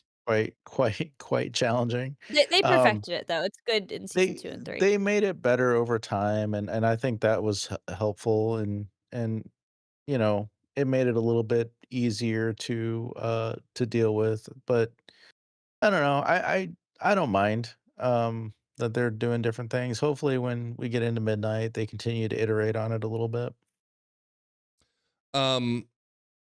Ultimately, I think I wouldn't want to go back just because I don't know. The thing about the old affixes is in a group with friends, it was more fun, right? Explosive was kind of fun when you were with friends because you could talk to each other about who's not doing explosives, right? It brought so much variety. It brought so much variety to the weekly grind. Like, it's like, oh, this is a very weird combination for this week. I'm doing the same dungeons every week so that it made the dungeons feel fresh every week. Well, and people would complain the idea again of explosive. It's like, oh my God, this explosive orb spawned 8 years away and no one can get it. But if you guys remember, some of these at the first season were so poorly built that you would have bosses doing a mechanic and you couldn't get any of them and it would be a wipe. Now again, I think they fixed that. Designed. They fixed that, of course, but it's just I don't know. It definitely needs to be reevaluated. And I feel disappointed that we're taking these same affixes into midnight, the same ones. Yeah. Yeah. Again, I mean, Blizzard just that's why. Yeah. that's why I hope they iterate a little bit on some of this stuff, because like I think, I don't know. I just think it's challenging to It's leave just it the way not it is. like, yeah, and I mean, I'm sure It's not designing fun. these aren't that fun. Whereas if you, Yeah. again, we talked about the theme of Undermine. Imagine for a second giving someone like a week to just really brainstorm a really cool thematic single affix. I don't think I need a week to week change because I'm not really looking forward to one or the other. I'm instead Yeah. like wanting to see, and again, at 12, maybe it stops or whatever, higher if it's because it's easier now. Because like I want to focus on pushing at that point. But if I'm doing a 10 and I got to see something really fun and engaging, again, last week I talked about the season from BFA where you could make portals to different parts of the dungeon. Like, I'd be willing to do more 10s with friends because I'd be like, well, at least I can do something engaging. Not this stuff, though. The seasonal affixes were so memorable. We're talking about ones from BFA. Like, that was so long ago. I mean, like, I couldn't even name all the dungeons of BFA, like, off the top of my head, but I remember all the seasonal affixes, like, because they really defined the season, and it was cool. And the Shadowlands ones I thought were fucking, like, they knocked out of the park with those. They were really cool. They made you have to approach the dungeon in different ways. I mean, Shadowlands, we had the same dungeons the entire fucking expansion, and it was a long expansion, and we didn't get sick of them because they had ways to kind of flip it up. Well, I mean, I got sick of them reasonably because it was a very long expansion. And I prefer it now where you have different dungeons each season, right? With the returning ones, I think they've done a really good job with that. But like, they did a really good job with the affixes, so it can be done. It's like nobody can say like affixes are never fun and we hate them forever. Like people like, there's got to be some affix that you enjoy, like, and they do keep the dungeons fresh. So I'd like to see, they need to keep drawing on this. To go back, maybe not completely throw it out and go back to the drawing board, but like just keep drawing. It's not done. One thing I want to call out as you continue your reviewings is we did have the mounts at what is it, Keystone Master or whatever. And then they changed it so you wouldn't get a hero piece of gear. You would just get the catalyst charge. Oh, you can't. Yeah. And also, I think now if you get 3K, you get another mount or something like that. Is that right? It's a recolor of it. Yeah, it's a new Keystone one. Yeah. Okay, so let's go to the actual dungeons. I'm going to try to keep this on track. We had our standard 4 from the expansion, 4 from without. Arakara, Stone Vault, Dawnbreaker, and City of Threads, and then Mists, Necrotic Wake, Siege, and Grim Batal. I remember when we were talking about these 4 coming back, we were really worried about Siege of Borealis. That ended up not being the big problem, right? They did great on Siege. I was the biggest Siege hater of all time, and they did it awesome. Yeah, it was good. This season in general, though, was considered one of the hardest seasons on record, notably because of the tuning of the affixes and everything. But do you fondly remember this season? I'll start with you. Yeah, I do. As I had mentioned prior, a lot of people were playing. We were just having fun doing a lot of these dungeons. I feel like we actually played a lot of vaults, and we played through most of the season, even through like the 0.75 patch. We were just filling vaults every week. I think that was because I had to get the Mysterian Sight Trinket on Myth, but yeah, and I don't even think, looking back, I even think I liked a lot of these dungeons that much. I think it was just a good season to play and to try the new things, and yeah. What about you, Lithium? You know, the Arakara dungeons were terrible. City of Threads, City of Echoes were rough. Arakara was easy as shit back then, though. Free time. It was same with Myth. If you could just get the last boss done, you were fine. Right, and then Stone Vault with the two bosses was rough. That was a rough Stone one. Vault. Never come back. I like Stone Vault. Being introduced to all the Dawnbreaker bugs. You know, those are all the things I remember, right? And then Grim Batal was coming back were fine. Unbelievably brutally hard. It was crazy, but I did have a lot of fun with these dungeons. The third boss, Necrotic Wake, being bugged on totems back. The first couple weeks too, that was great. We were finding all kinds of bugs. It would hook totems, hook pets. Yeah, it definitely had the most dungeons that I would get an aneurysm thinking about going into for sure. No, I feel that way too, that of the 3 seasons, this was my least favorite dungeon pool, but it had good stuff. I remember even Siege had fun Borealis together. Yeah. Siege Borealis was the last surprisingly boss one was of my like 8 favorites. minutes long because like it just took. Yeah, it was PS5. No, like of these that I'm looking at, if I were like, which one would you want to go in right now? I hate to say it's Siege of Borealis because I was like, fuck this, and Frank, you're like, it's gonna be better, it's gonna be better. I have to eat my hat on that one because I feel like I really did like what they did with it. Yeah. It was so much better. It's really good. All right, well, again, we're gonna keep things moving, but this was the unbelievably hard season. People were barely getting the 13s. I say people, like the mass majority of people. Okay, so we had that launch. We go into 11.0.5. What came out with that was the 20th anniversary event. So there wasn't much happening to the main game itself, but everyone got their tier 2 recolors, which was always fun. It was a fun event. Classic dungeons were added to time walking, including now, actually, they're bringing back the classic time walking raid. Like they remade Blackrock Deaths or whatever. I can't remember which one it was, but they're bringing that back apparently also in Midnight. Added Drakthir classes, so you could be a mage or rogue, etc. They had the new Ascendants Shaman systems. They took out. No, they left it. You just had to glyph it, I think. Yeah, right? but you can only buy the glyph in Legion, and I couldn't. I can't open my class hall. They made changes to the transmog system again. Class restricted gear was no longer an issue, and quests unlocked all associated appearances, which is nice. Really and then some warband banking stuff, and then of course Shaman's got a rework, and I think they all like elevated to insanely high performing. I think Elemental Shaman, if I remember correctly. Yeah, they were like bugged the first couple weeks too, I think. Yeah, they were super bugged. But that said, this was mostly about the 20th anniversary event, which was, a pretty good anniversary event. It sounds like they just rehashed it. 11.0.7 came Siren's Isle. Sorry. With it came a Burper, the Circe Circlet ring. Burper. Yeah. All right. For those who didn't do it, you would have major excavations on it. The 3 areas where you could essentially have this like world boss you would fight. It would help you farm the jewels for the Circe Circlet, which were pretty much again the same for everyone because like unless you just didn't like mastery or something, you just didn't take it.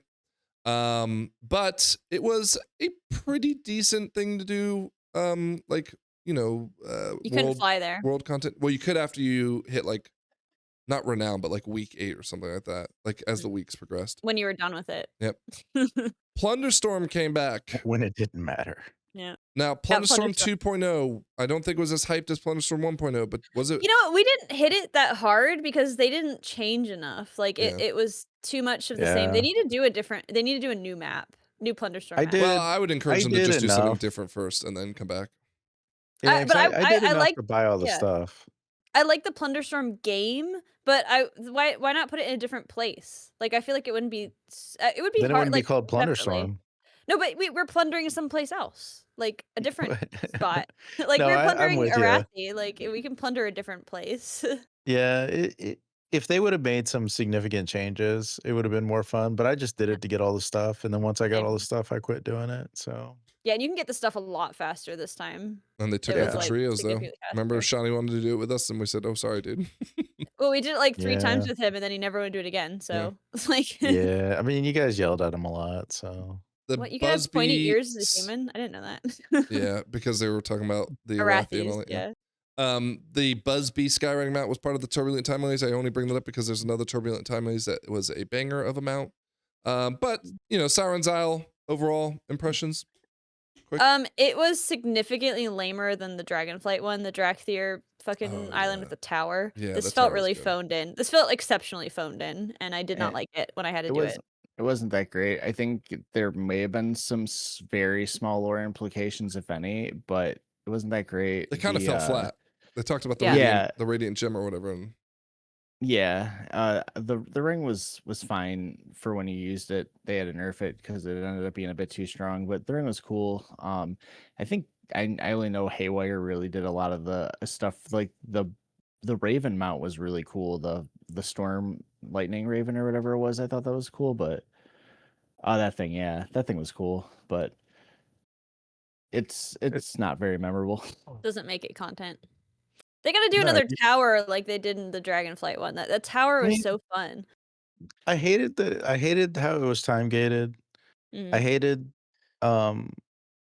I hated how it, the zone was just I don't know, it was boring. Small. It wasn't Small and it was boring. small, and then you go into the storm side and it was kind of a thing. Tedious. I don't know.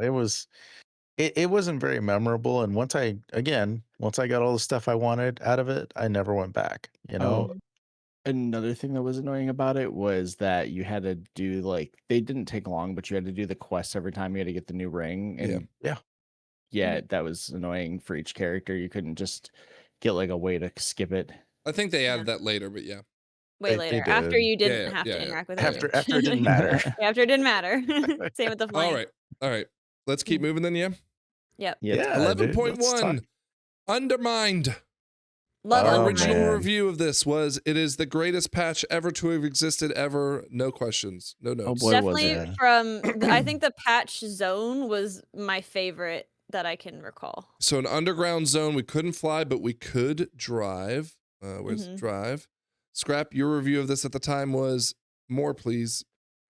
Yeah, I love Drive, and I hope they don't abandon it because they put a lot of work into it, and it works really nicely. I would love to see it out in the open world without all the just a world quest, the walls and stuff. Yeah. The problem with Drive is they didn't do anything with it. You know? Yeah, they didn't do anything with it. I mean, Maybe they will. I did all the races, and that was a really fun night of grinding, like get all gold in all those races because they were tricky. You had to really master the car to nail it. But it sucks that it's like, oh well, I'm never gonna do that again, ever. Like, because I already beat it. That's the problem. Yeah.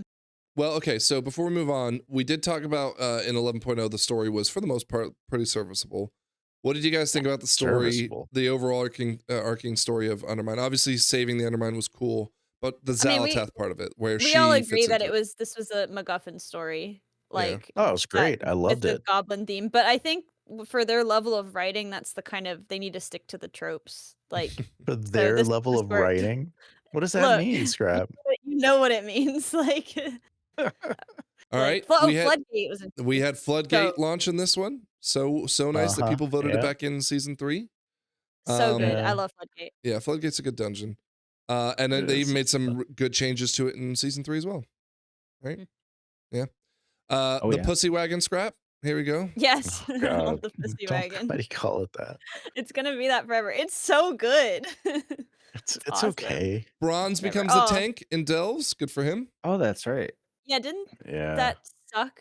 Like, it was great for healers. For healers. Okay, that makes sense. When you played it as a resto druid and you threw a bunch of hots on him, you just demolished everything. Yeah, they had to tune him back, right? He did so much damage. It was great. It was amazing. All right, let's talk about the raid. All right, so we had what was supposed to be a casino raid, but the truth is like it was mostly outdoors. But the casino was great though. It was so beautifully done. Yeah, we didn't spend much time in it, you know, like we kind of like did the one-arm bayonet. They had that awesome set piece of the roulette with the bomb going around it. I was like, why didn't we have a fight on a roulette board? Yeah, with balls remember that boss down? in the one with Sylvanas at the end of it, where we had to move the dials to like get them to land, you know, line up or whatever. They could have done something to that effect where we had to like get the ball to drop in something we wanted and get like a Kiss Curse buff. But I do think that they had hit some cool things, like they had the Colosseum with the dinosaur, like the kaiju fight, and then they had like you know, a guy with a big car, the first one. The 6 bunk junker was super fun, super iconic, super unique. Yeah, I like it. Then the conveyor belt boss was super unique. Sprocket. Yeah, it definitely hit the goblin theme super hard. Maybe not the casino theme. It was more goblin than casino. Like it hit all the thing, like, you know, big stupid vehicle, conveyor belt with bombs, like, you know, guy who's loud. Robot fight. Hold on. Let me tell you my favorite part. My favorite thing that this raid brought me, and that is the traders raid. Traders raid. Okay, so again, this is something we have to explain to the audience in case they don't know. For those who don't know what the traders raid is, there's a show on NBC and the BBC, I think is where it originally came from, or maybe actually I think it came from Sweden. Anyways, it's called Traders, and it's the idea of, if anyone's ever played the game Werewolf, where you have 2 or 3 traders among a group of faithful, Well, we built this into a raid format where we had 2 or 3 traders in the raid, and there was 1 million gold for everyone to win. I think Flux was one of our first traders. I can't remember, but anyways, we had a really good time. This is where Shawnee's monologue came, where he essentially, his crash out about he thought I hated him or something. It was iconic. This is also where Scrap, who was so bad at guessing the traders that all 3 traders made it to the end and won. They like murdered everyone. Literally, no one's ever lost that bad at a deception game like this as we did. So that's the traders raid, and of course, every season we try to do another traders raid. But I'll be honest, with the podcast, no, we only did it this season, and we never did it again. We did it twice though in this season. We did another. Yeah, we did it twice. We did it twice, and that's probably the most memorable. Like this whole raid was great. I enjoyed the raid. You know, we progged a little bit, but once we figured things out, it was pretty easy. But the traders raid. Yeah, that was good. Just the raid on its own. I mean, talk about memorable fights. I'm looking at each of these and I remember the fights. Unlike the other one where I was like, 4 of them, I don't even know. They kind of all meshed together. Every single one of these was super like distinct, had some kind of unique mechanic, except maybe the first one. The first one was like, well, it's the first raid boss. It's fine. The only thing that felt kind of flat, I felt like the last boss, it needed something else. It wasn't quite there, but I can forgive it. Like the tanks were doing a ton of I did nothing. It sucked. Yeah, no, but like a Muggsy was great. Like great penultimate boss. One armed bandit was. I mean, like these were. This is my favorite raid of the expansion for sure. Oh, really? Yeah. Even with a totally fall flat last boss, which is hard to like. I can't give that to any grade to any other raid. Like if you had a bad last boss, kind of like a shitty raid. This is completely opposite. All right, what about you? I mean, I was. Oh, sorry. Yeah. I don't have much to add. I agree with everything they said. I do think I liked Chrome King Galliwix a bit more because it was a bit more healing intensive, especially early on in the season. Yeah, well, it was a different fight on Mythic, but for Heroic at least, was pretty heal intensive early on, and then also the side of the I like the Galagio loyalty rewards. I think the raid reps. I hope they keep doing those. I think those are really good. Yeah, they've kept them going forward at least into the next season. So, yeah, the portals you get from those are pretty nice. Yeah. Well, okay. So this was something I was going to talk about probably with the 0.5 patch because that's when it came out. But in the PTR of this raid, we saw in the Renown track the dinar system, which we will get back to in a second. But other than that, you also could get free augment runes out of the loyalty rewards club. And as I pointed out, you can get the portal. There was also a mount you could get, which was nice. So in general, I think that was, and this is Skarzard's kind of baby, I think. He has ended up leaving Blizzard because of the stress, but at the end of the day, still a nice thing. And of course, again, we're not talking about tier sets, but there was the big argument we had about tier sets around this because the tier sets weren't necessarily thematic around the Goblin Raid. They were thematic around the class itself. Yeah, I didn't like that. But the sets that we got from the world content was fantastic, and the weapons were great too. Yeah. They fucked up the sets though, the tier sets. Well, let's talk about the dungeons that came within season 2. So we added Operation Floodgate. The other 4 dungeons from the expansion, Cinderbrew, Darkflame, Rookery, and Priory, all came in. And then we saw Motherlode, Theater of Pain, because apparently that's Goblin thematic, and then Operation Workshop. Theater of Pain, it was like like what the fuck you call it? Coliseum thematic, like where we had like the T-Rex fighting the gorilla. That's how they connect the dots. You're right. That's how I connected. It was fine. All right. What about season 2? So we did see a lot, not easier, but a lot more smooth progression system for keys. Better tuning. Yep. We'll talk about the Turbo Boost / Dinar system in a minute. But the dungeons themselves, I mean, was this a good or a bad season? You memorable? It was a great season. This is a pretty good season. I thought it was good. I mean, Cinderbrew getting that first pull setup was awesome. That's how you knew. That's how you knew if you're gonna do the key or not. Yeah. This is where the resilient hate was born because people were always like, "Oh, you do the first pull Cinderbrew," and it's like, "Fuck you." This is where I was praying, "Thank you, WoW gods, that you put resilient in before you put Cinderbrew in." Like resilient was made for Cinderbrew. I feel like Darkflame was annoying but it was Yeah, Dark fine. Flame was lame. It was super easy. It sucked. Yeah, the timer was a little cushy, and then Wait. Rookery is easy. Priory, depending on your route, and that changed over time as well. I think. Oh no, it changed it because they brought it back. Yeah. And then Theater of Pain is one of my faves. So One of my I don't favorites. care. Yeah, I don't care what people say about that. I'm always gonna enjoy that. Theater of Pain So were like top tier fucking dungeons, like of all time. So it was a great. Motherlode unique routes were fun. Because I love Motherlode. Yeah, it was great. I loved it. BFA had banger dungeons, like yeah, dude. It was in Workshop was fine. Like I enjoyed this whole season. I thought it was great. We had a lot of fun. We played a lot together. So did we have a competition going this? Sorry. No, not this one. Not that one. No. For this one too, I remember if I said season 1 had probably the most dungeons that gave me an aneurysm. This one, I don't think really had any. I would have been excited to jump into any of these. Well, like, so Floodgate had at the time Bubbles, right, which was like a wall for a lot of people. Dark Flame Cleft was low key dangerous for healers because you'd get to the Candle King and it'd just be like chaos. Yeah. And then that of is course, a hard fight. Yeah, and then of course so Dark Flame Cleft also had the trolley part where you had to move the minecart along. I thought that would be being huge. such a non-thing. Yeah, I was gonna say I remember it was such a huge deal because it thought for M+ it would suck, but it really wasn't a big deal. No, they did a decent enough job with it. Yep, Priory was Kick City and still is to this date. Yeah, Priory I could leave.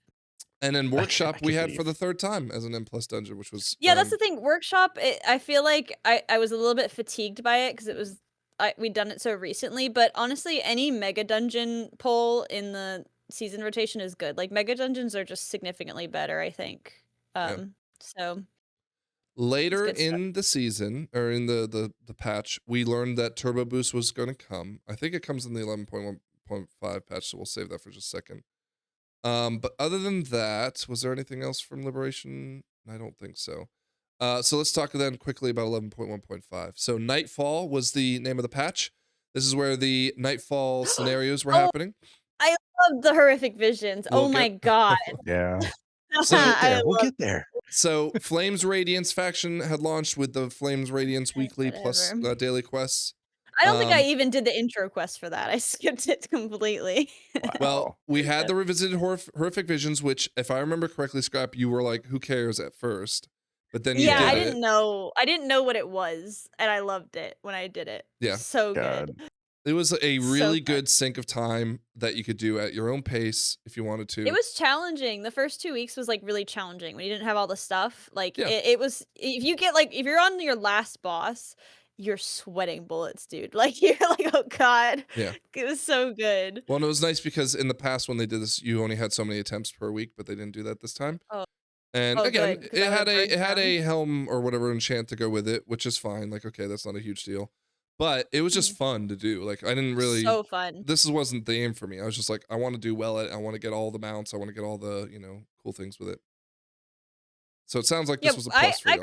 I got all the rewards from it, and then I still kept doing it like randomly, just try to get it like cleaner. It's fun. Cool. I did it mostly for the enchant, but outside of that, I wasn't super motivated to keep running it, but I would have if I wanted the stuff. I think they did it in a way that made it so if you wanted to just get it out of the way, you could. And then for people who wanted to stick around and try the challenge or to get extra stuff, you could do it. And there was plenty of stuff to get from it. So definitely a couple weeks worth of content to do if you were into it.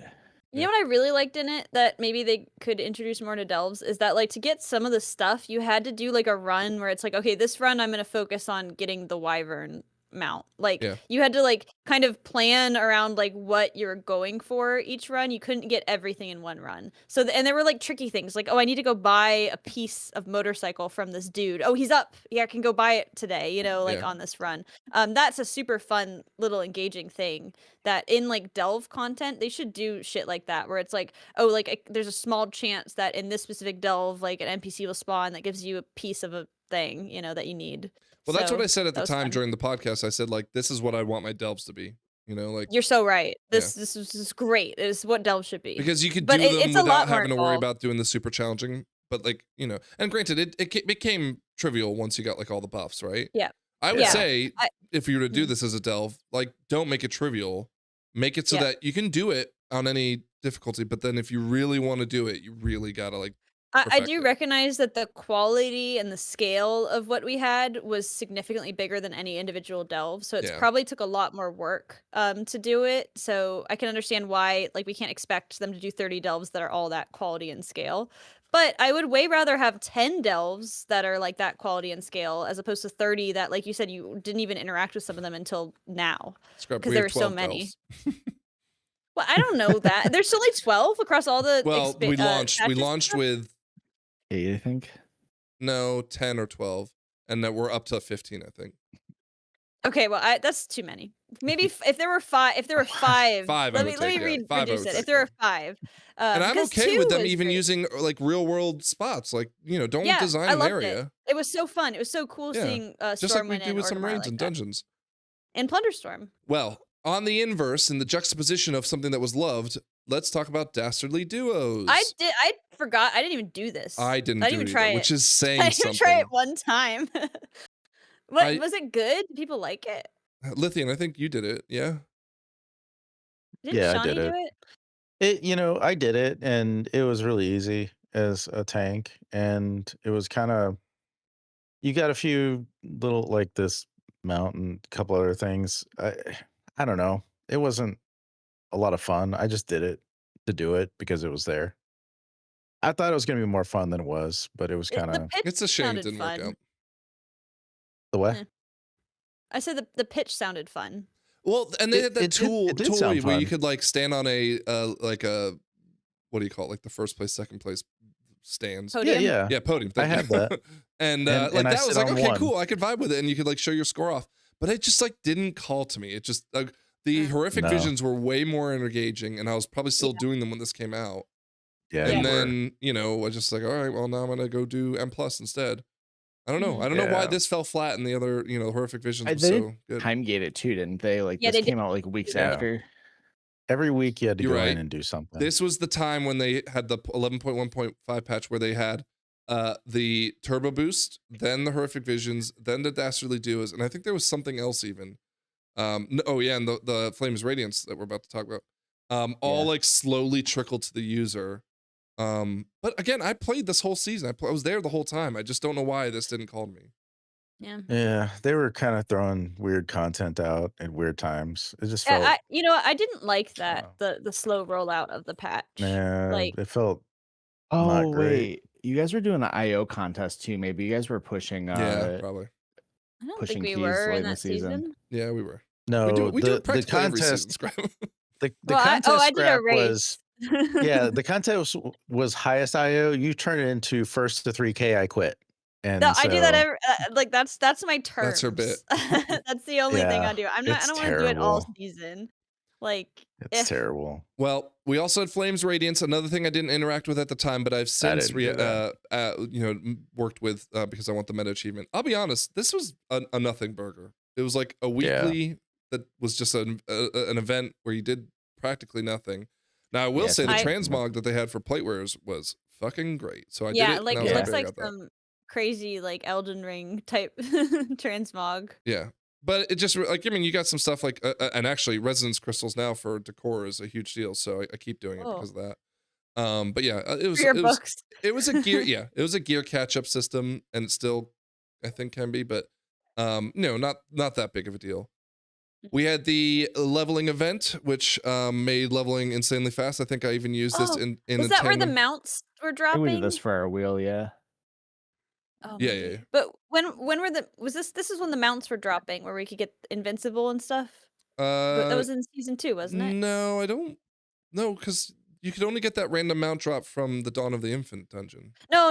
It was when they made the chances higher to get the mounts. Oh no, I don't think that was this. This is the leveling event. That I know wasn't what in you're season talking 2? No, I think that comes next. We'll talk. Hold on. Oh, okay. If we don't remember it, we'll find out where it was. But yes, that did happen, and we'll talk. Well, about I just want to say I like that. That was awesome. I hope they do it again because I still didn't get the King's Rest mount.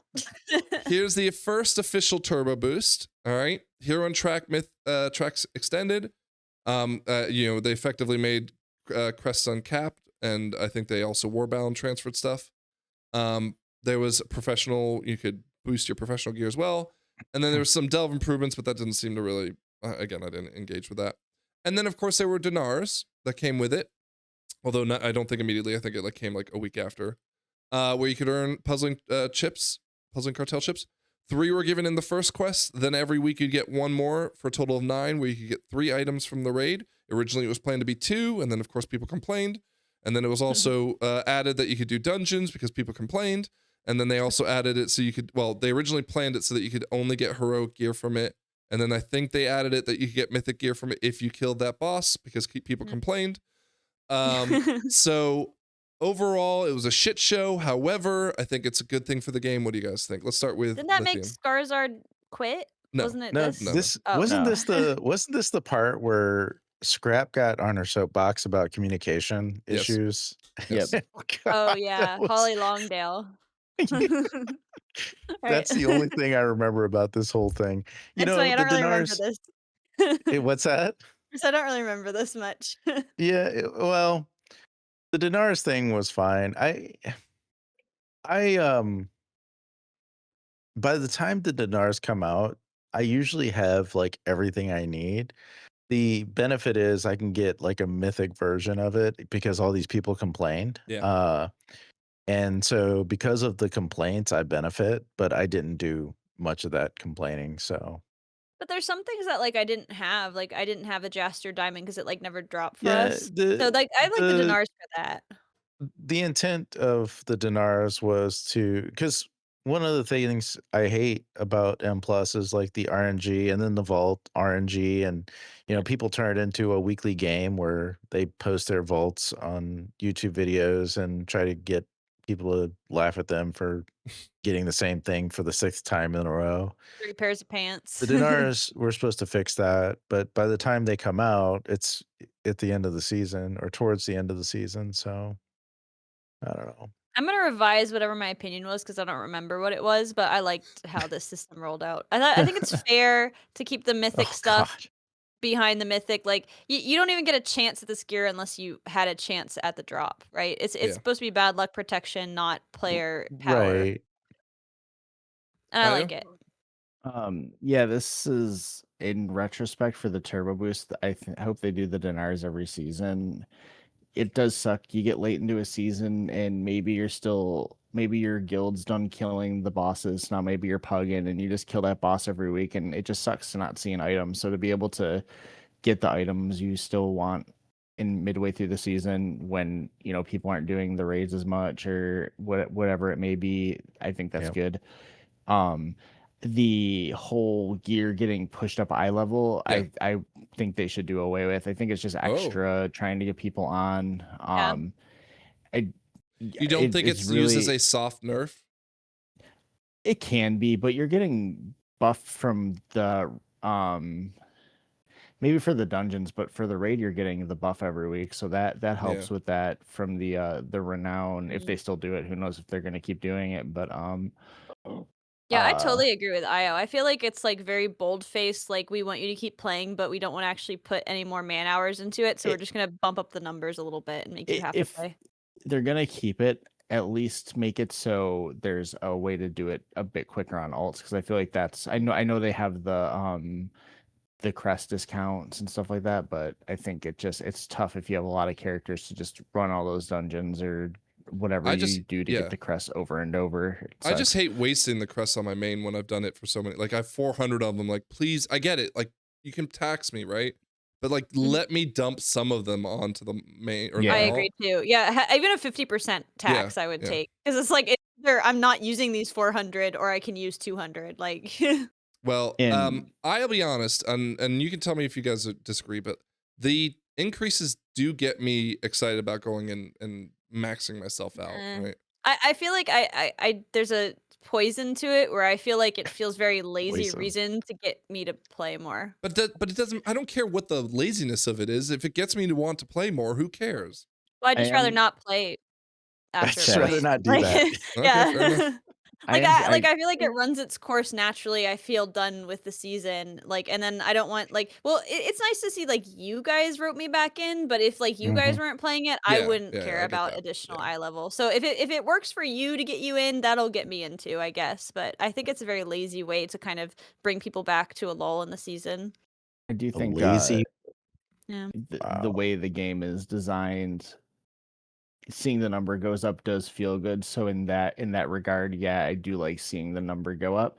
It's just how it translates into everything else. I don't like it. Well, I feel Io, you were the one that I remember when it first came out, probably the last patch, whatever. You were like, okay, now I got to go farm 200 crests or something because I want to max out my gear because you were progressing on Mythic Raid, and like. Right. You know, it's just like a little bit of a shot in the arm to say, cool, let's go do some more dungeons. Like, you know, let's go have fun and do 8 dungeons like we haven't done in a while. Yeah. Again, I feel, yes, it might be lazy, but I also feel like no harm, no foul, right? Like, okay. So, something more and I guess too, let's say maybe give it one more season then, because I think this season 2, everyone kind of got done with it very early. So maybe by the time that came out, I was just in that mindset. But, well, also with Midnight, with all the quest changes, allegedly, right? We might need it. We might need it, you know?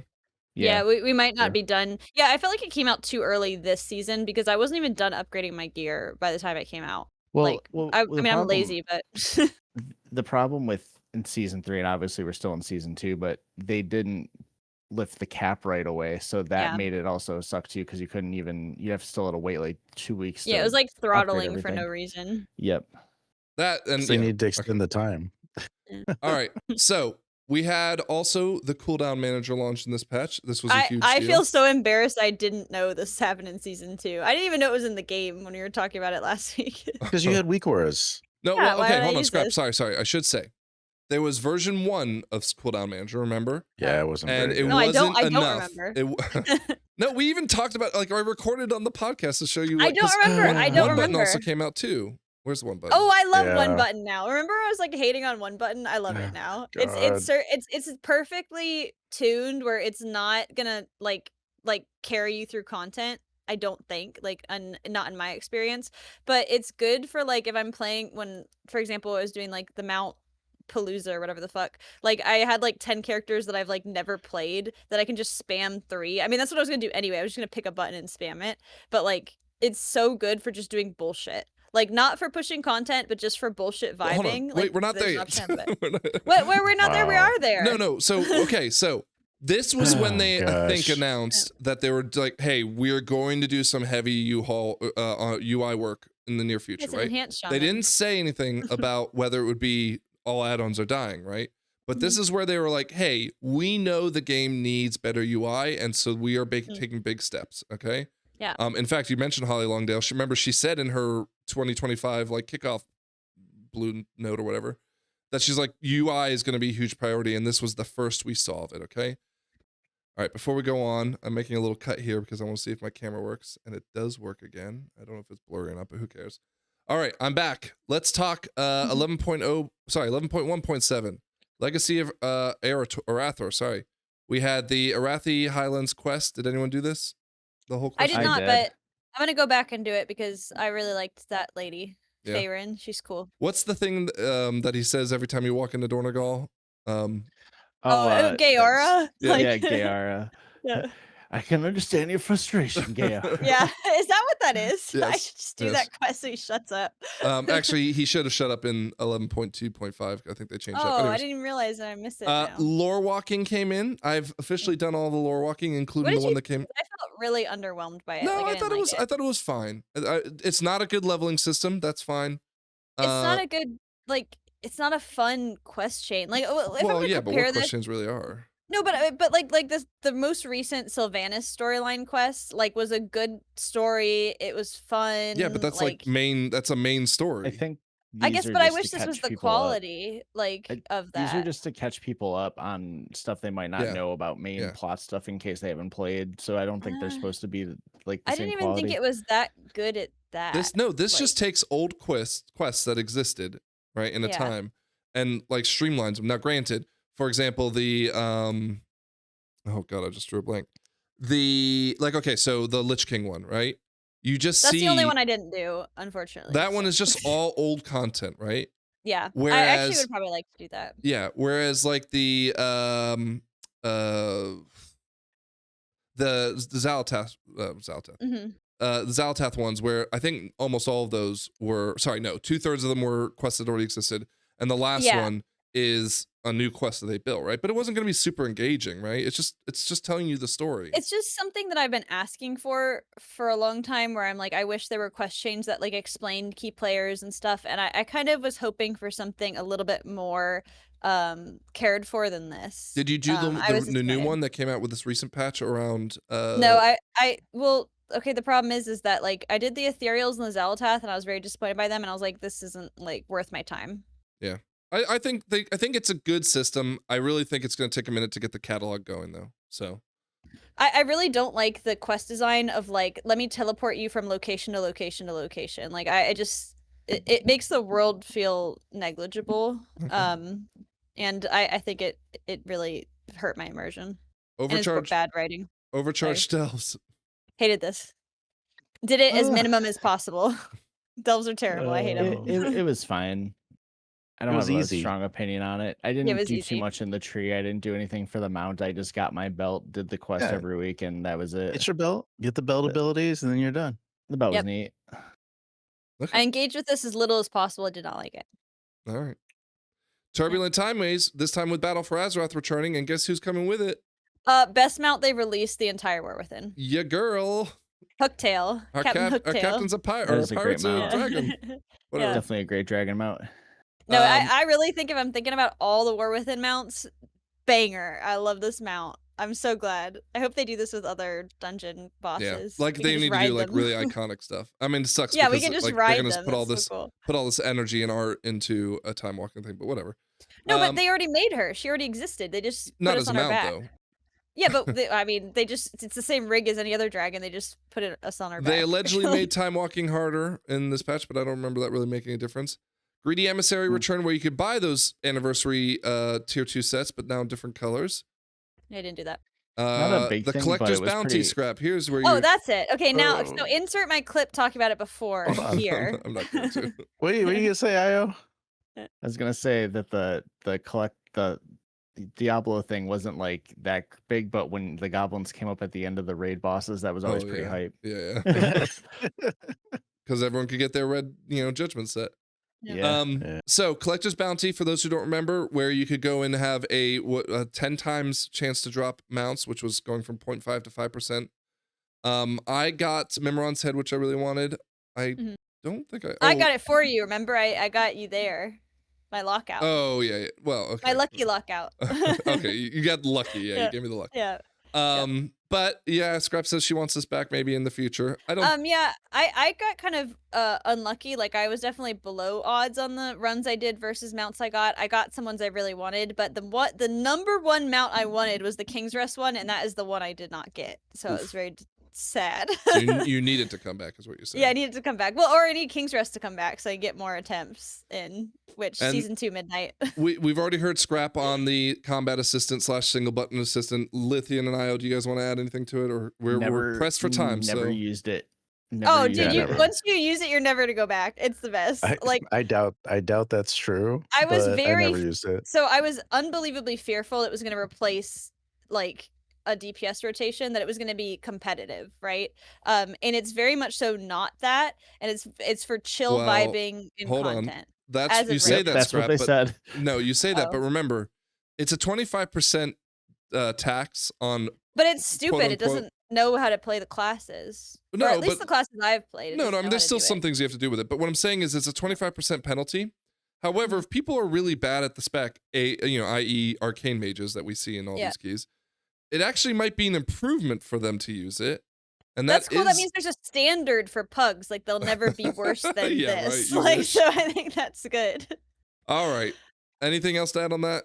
I just want to say completely flipped on this. As long as it retains its role as not being a competitive choice, like I'm all for it. I've enjoyed it. I've used it. I even used it on Kaiveza ? Like during the phases that you had to point and look at her, like I was not DPSing at all because you have to focus and move and whatever. And I realized I was like, dude, I should just bind the combat assist and just be spamming that while I'm doing it, just to get a little bit extra damage. And it is great. Like I'm sure it gave me a little bit of that boost that I need to get over the finish line. So it's got so a much place. to say about the one button. Well, because I was such a doomer when we talked about it the first time when it first came out. I was like, I really was like, this is the end of World of Warcraft forever. Like as a DPS player, this will ruin the game. But it's perfect.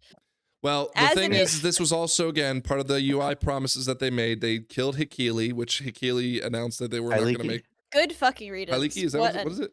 No, it was Hikili. Okay. It was don't do that. All right. Anyways, the point though is that this was also where we would start to see the whole argument about class rotations and all that. Well, hold on. So difficult. Before you move on, I want everyone to know that the reason why Technique quit the game is because Haikili, or whatever it's called, got removed. No, it's not. He was gone. Quit long he no longer knew how to play.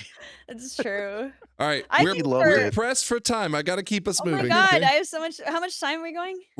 We're at 2 hours 5 right now, so we got to keep. Oh my moving. god, we have so much left to go. No, because this is recency. Recency will hopefully move us quickly. Koresh, no, I have more in my mind. We have all these systems that were in the Koresh world, right? The phase diving, 2 out of 10. Reshi wraps, and all that stuff.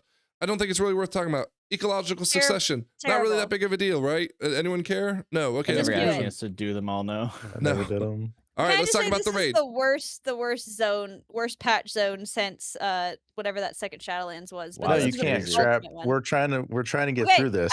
I just want the record to show I fucking hated this patch. It's really made me so angry and put a bad taste in my mouth for the whole. What about the raid? Did you hate the raid?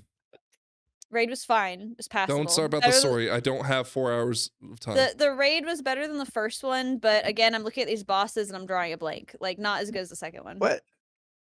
Blank. I like this boss. Soul Hunters was fine. Fractalus was. This was a really good raid. Fractalus was fun without weak auras. I encourage it. Nexus King was a banger. Dimensius was a banger. Yeah, so. Nexus King and Dimensius were both fantastic. Dimensius definitely delivered on an awesome final boss. This is a really good raid. Yeah, it was a good raid. We had fun.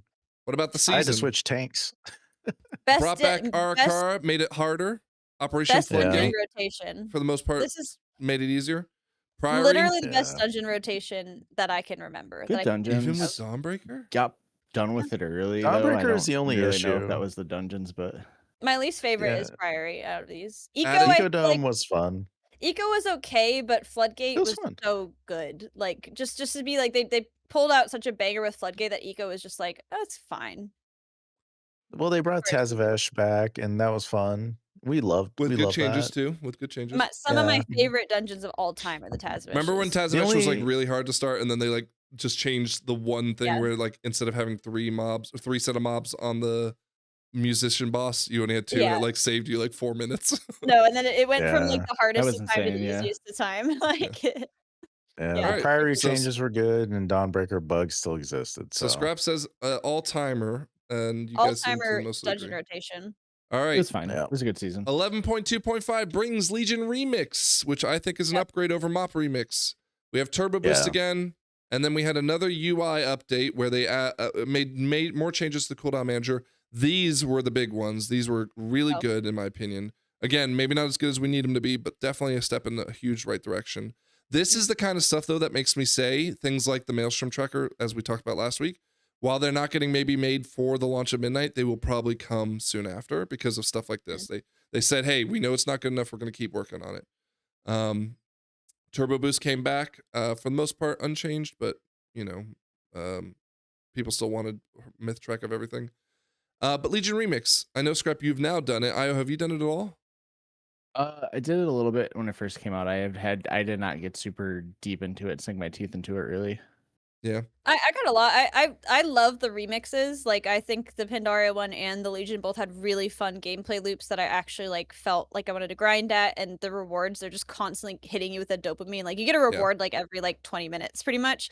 And there's so many mounts and transmogs. I'm actually thinking about going back because I'm realizing there's a couple transmogs that I'm like, shit, maybe I do want this random thing on my Shaman that I'm probably never gonna play again after the season. Like but I do agree with you. This was a better one than the Pandaria, but I think most of the reason I feel that is that Legion's just a better expansion than Pandaria. So that's like the story's really good and the vibes. The mob one was confusing. It was just confusing. I don't know. I didn't understand. I like that you could get the Mythic Plus portals from doing the keys. Shout out to Lithian. I still need to get I need to get Arcway still. Shit. Okay, thank you for saying that. We have like what 3 days to do it?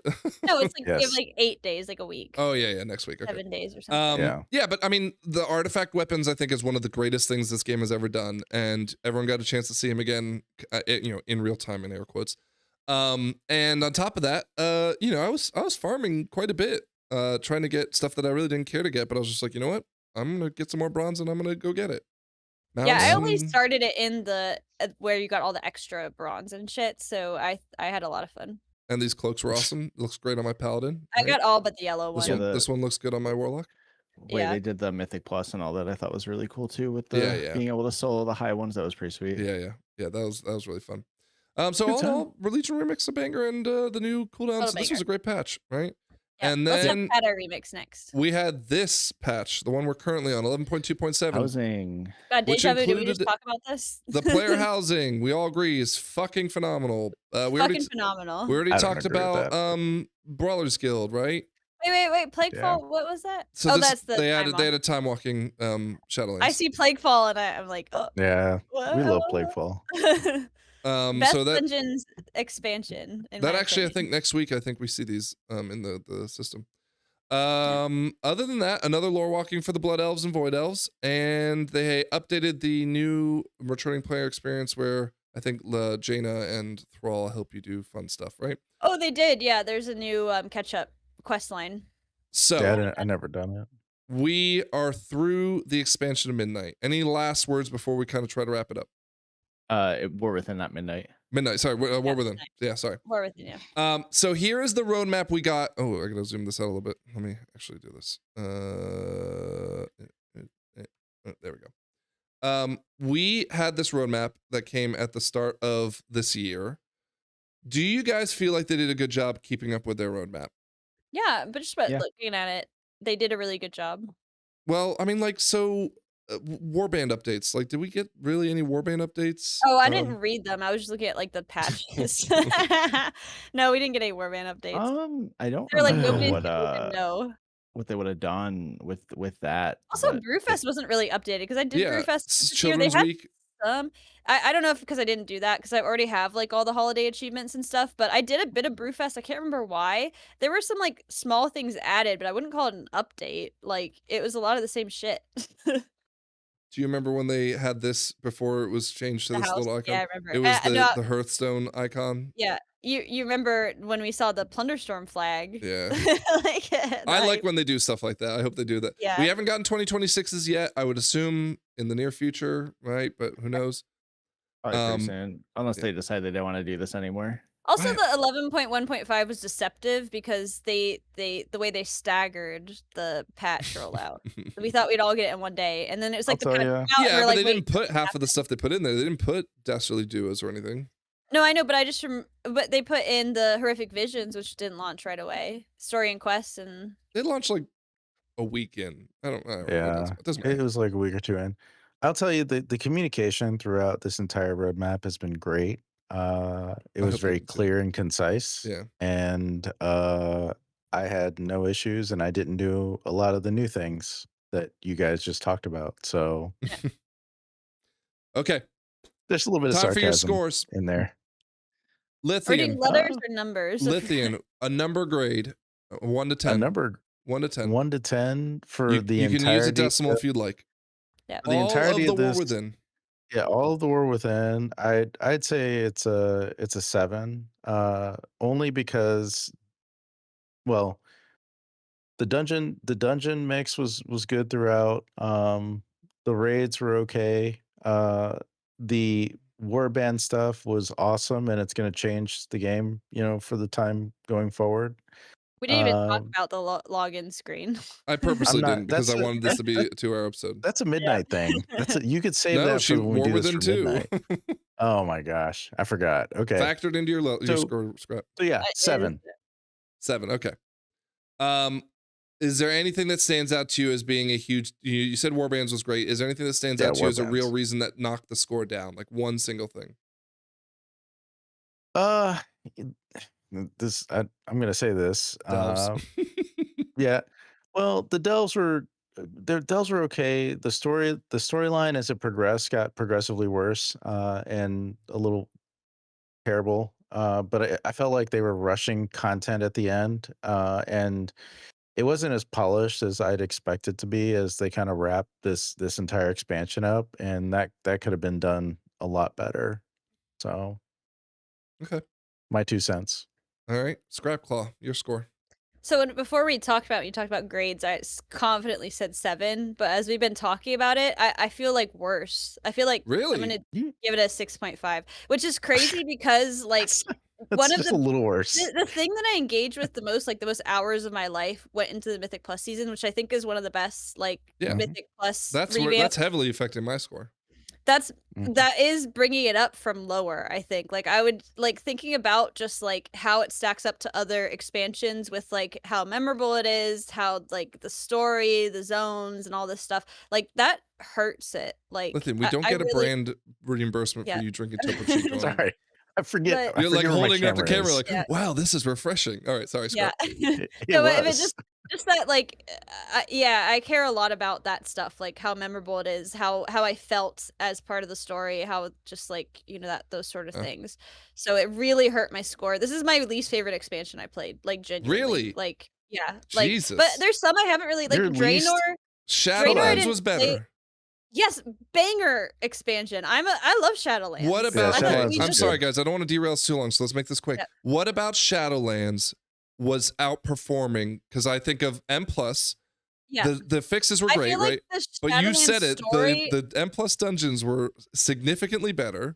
No, right? the Shadowlands dungeons are my favorite dungeons in all the expansion. I like the season. These seasons, like in the dungeon rotations, are great. Shadowlands, I like the story better. I'm sorry. I feel like it definitely. You thought the jailer story was. Listen. Look, it tripped at the end. It tripped hard at the end, but so did War Within. Like, and so did War Within, and the story, the setup for the story, the zones, like all the new kind of like lore and stuff with like the Venthyr and the Maldraxxus and stuff. Like that shit was really cool and iconic and unique. Like, okay, War Within give us Halifal, cave, spider place, island that we just hadn't discovered for some reason. Like Halifal, awesome. Ladies banger, and gentlemen, really cool, really please, you've been awesome in our comments the past couple of weeks. You drove engagement like crazy. Here is your opportunity. Scrap has said it. Shadowlands is better. That's not even like close for me. The only one that I'm like I kind of didn't really engage with was like Warlords of Draenor. I only played like a bit of the first thing, and I was like, okay, fine, like not memorable. This is like actually bad. Like I have negative feelings about. But I want to recap. Best M+ ever. We've already agreed that the raids were at least good, not great, raids but good. Were good. Raids were fine. But the story in season 1 was awesome. The zone in season 2 was awesome. The story in season 1 was awesome. Yeah, I wouldn't say the story. It was fine. It was passable. Like, oh boy, we're not going to get into this debate here. Listen, we can say that. I'm sorry. The best part was the Mythic Plus rotation. The worst part was the story, and it really hurts my thoughts when I'm going to think back about this. I'm going to be like, Halifal was great. Everything else was very disappointing. But what I'm surprised by is your worst expansion in this entire game is still a 6.5 So yeah, I like WoW. Go figure. Like I just hate the devs. I don't hate the devs. But this was a very frustrating expansion for me. Like, no, it's all good. I can't take it's your opinion. I can't take it away. Look, from if we had done the podcast like through Dragonflight, everybody would think I'm such a positive person because I really, really liked it. But like this, I just hated this. I am calling bullshit. Okay. I love Dragonflight. And I think you're gonna have the same opinion about War Within later when you realize that there were a lot of great things. And you just, for some reason, tanked its score. But anyways. No, because the things that I'll remember is not the dungeon. That's because you're not a positive person. You're a negative person. No, because the story before we get to IO, I'm going to say one last thing about War Within. War Within was the expansion where we quit doing MDL games. And that makes me sad. And that brings the score down. We quit doing them in Dragonflight too. No, we did a couple. We did 2. We did the dragon flying one, and honestly, We did Traders Raid in here, and that's it. Anyway, that's which you said was great. Sorry, I asked you. It was great. It was great. Score. I will also give it a 7. The stuff I like to do, Mythic Plus, the raids, I thought were all really good. The story and the leveling, for the most part, I enjoyed it. I don't really like where the story was going either, but for the story of the campaign, I was still pretty into it up to and after the first raid. Delves are good. Overall, I don't think there's a lot that when years go on, I'm going to look back on and remember, kind of like what Scrap said. But I do think overall I enjoyed playing. I don't think there was anything like that makes me hate it. I don't think it was bad. I just don't think it's going to stand out like some of the better expansions I played. Okay. I am going to be labeled a bootlicker as always. Yeah, you are. I think this is an underrated expansion for several reasons.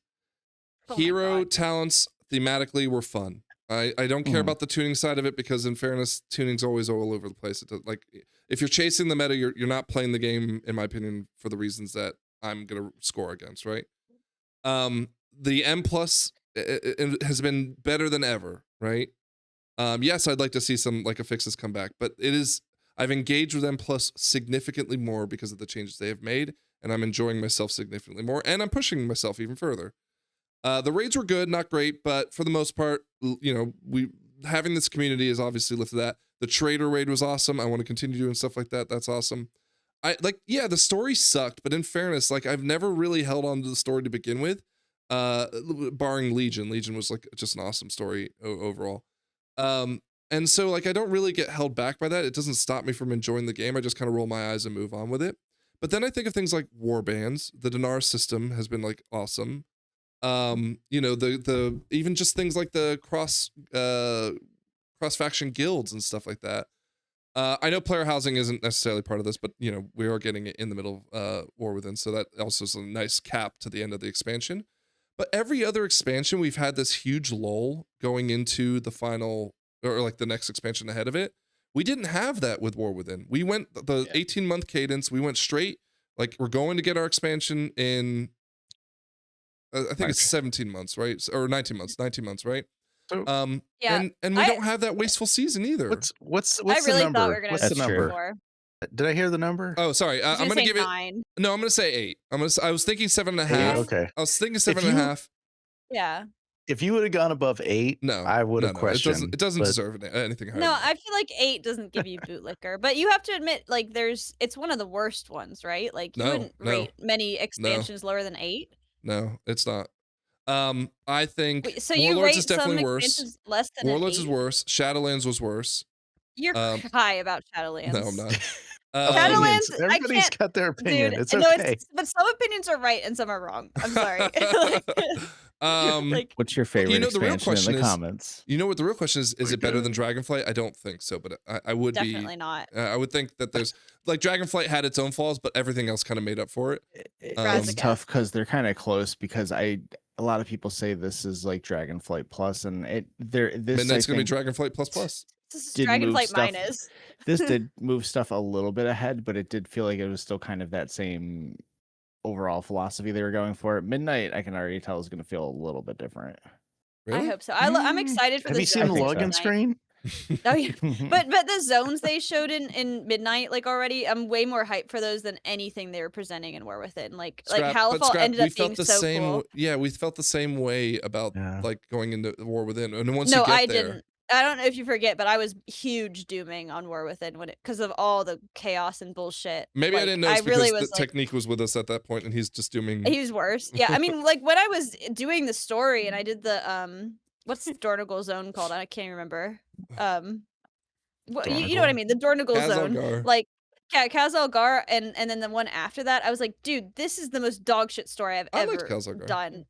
Well, I got to Halifal, and remember Shawnee was like, because I was dooming, and Shawnee was like, just wait, it gets better. I was like, shut up, Shawnee. And then I did it. I was like, okay, I'll eat my hat. Like Halifal was a banger. Remember Khazalgar had the one with the earthen shutting down, and then you hit Thrall. Side quest. are always great. I have to give them that. I love the side quests in War Within and Dragonflight, like and Shadowlands. Like the best story moments often happen on the side. And Halifall alone deserves to bump a score up just because it's so yes, good. Yeah. Honestly, the leveling story, I would have been way harsher on it if it wasn't for Halifall. Halifall really saved it. Had a really good contained story, and I like how it connected to the overall like theme of like light and shadow, and so like that really worked for me. The rest of it felt very shoehorned, and like when we were talking about it, it's like it felt like this was rewritten in late stages, and it probably was, like, based on all the information we have, but I feel like that came to the surface, and I hate when that happens, like when I can see that. So hopefully Midnight we're gonna be back on track. I'm feeling really good about it, so we'll see. Last thoughts. I think I'm all thoughted out. Anything non-WoW related. Go Bills. I'll tell you, here's the last thought. I hit my decor limit somehow. What the fuck? Oh, and the interior? Yeah, an interior exterior. I like, granted, I know why I did, because all my books and all my stones from my shaman room, right? I was like, there's no way I'm gonna get close to that. Make a note to insert a picture of Frank's library and then like help him budget how to see that. And I'll put B-roll of my shaman room, which was like 6,000 rocks. I'll put my library room. I think the library room can be toned down a little bit. I was thinking, would I'm hoping that eventually they make it so that you can do something to get either city or dungeon portals, so you can have a portal room in your house. That'd be pretty sweet. Like that is the one thing we keep saying, and I'm not going to get on the housing train, is that functionality in your house, and a gameplay loop they need. But dungeon portals would be great. My house is going to be the guild hall, so everyone can gather at my house. It's pretty empty. I'm fine with that. Yeah, give me your password. I'll design it. Hey, no, that's good. Give it to him right here. Whatever. All right, what else? Whatever non-thing, WoW things Why you do guys you been want doing? this to be longer, Frank? I just want to hear. I just want to hear from you guys. I don't ever see you guys. Yeah, right. You don't ever see us. You guys don't play with me anymore. Whatever. Go Bills. Go Bills, go 49ers. 49ers have to play Seahawks again, and they didn't do so well last time. Looks like the Patriots beat the Chargers, so we're going to probably be playing them, it looks like. Yeah, all right, I'm logging off, guys. Bye. That's episode 68, right? Oh, well. 68. Shut up. We missed Good night, everyone. everyone. Thanks for staying so long. Bye. Like, comment, and subscribe. It helps. It really does. Thank you. Yeah, we really loved the comments last week. Now there were so many. More. Jesus, here we go. No, I just want to personally thank the commenters, because I'm glad we got the conversation going. The ones that say scrap is wrong, well, I give a thumbs up too. No, I like all of them. I'm just glad to see people are like listening to what we're saying and arguing about it and carrying on the podcast spirit. I'm not sad, especially in the dull days of the expansion. Again, enjoyable. Episode 68. We're going for 100 by BlizzCon. Thank you for watching. We'll see you next week. See ya.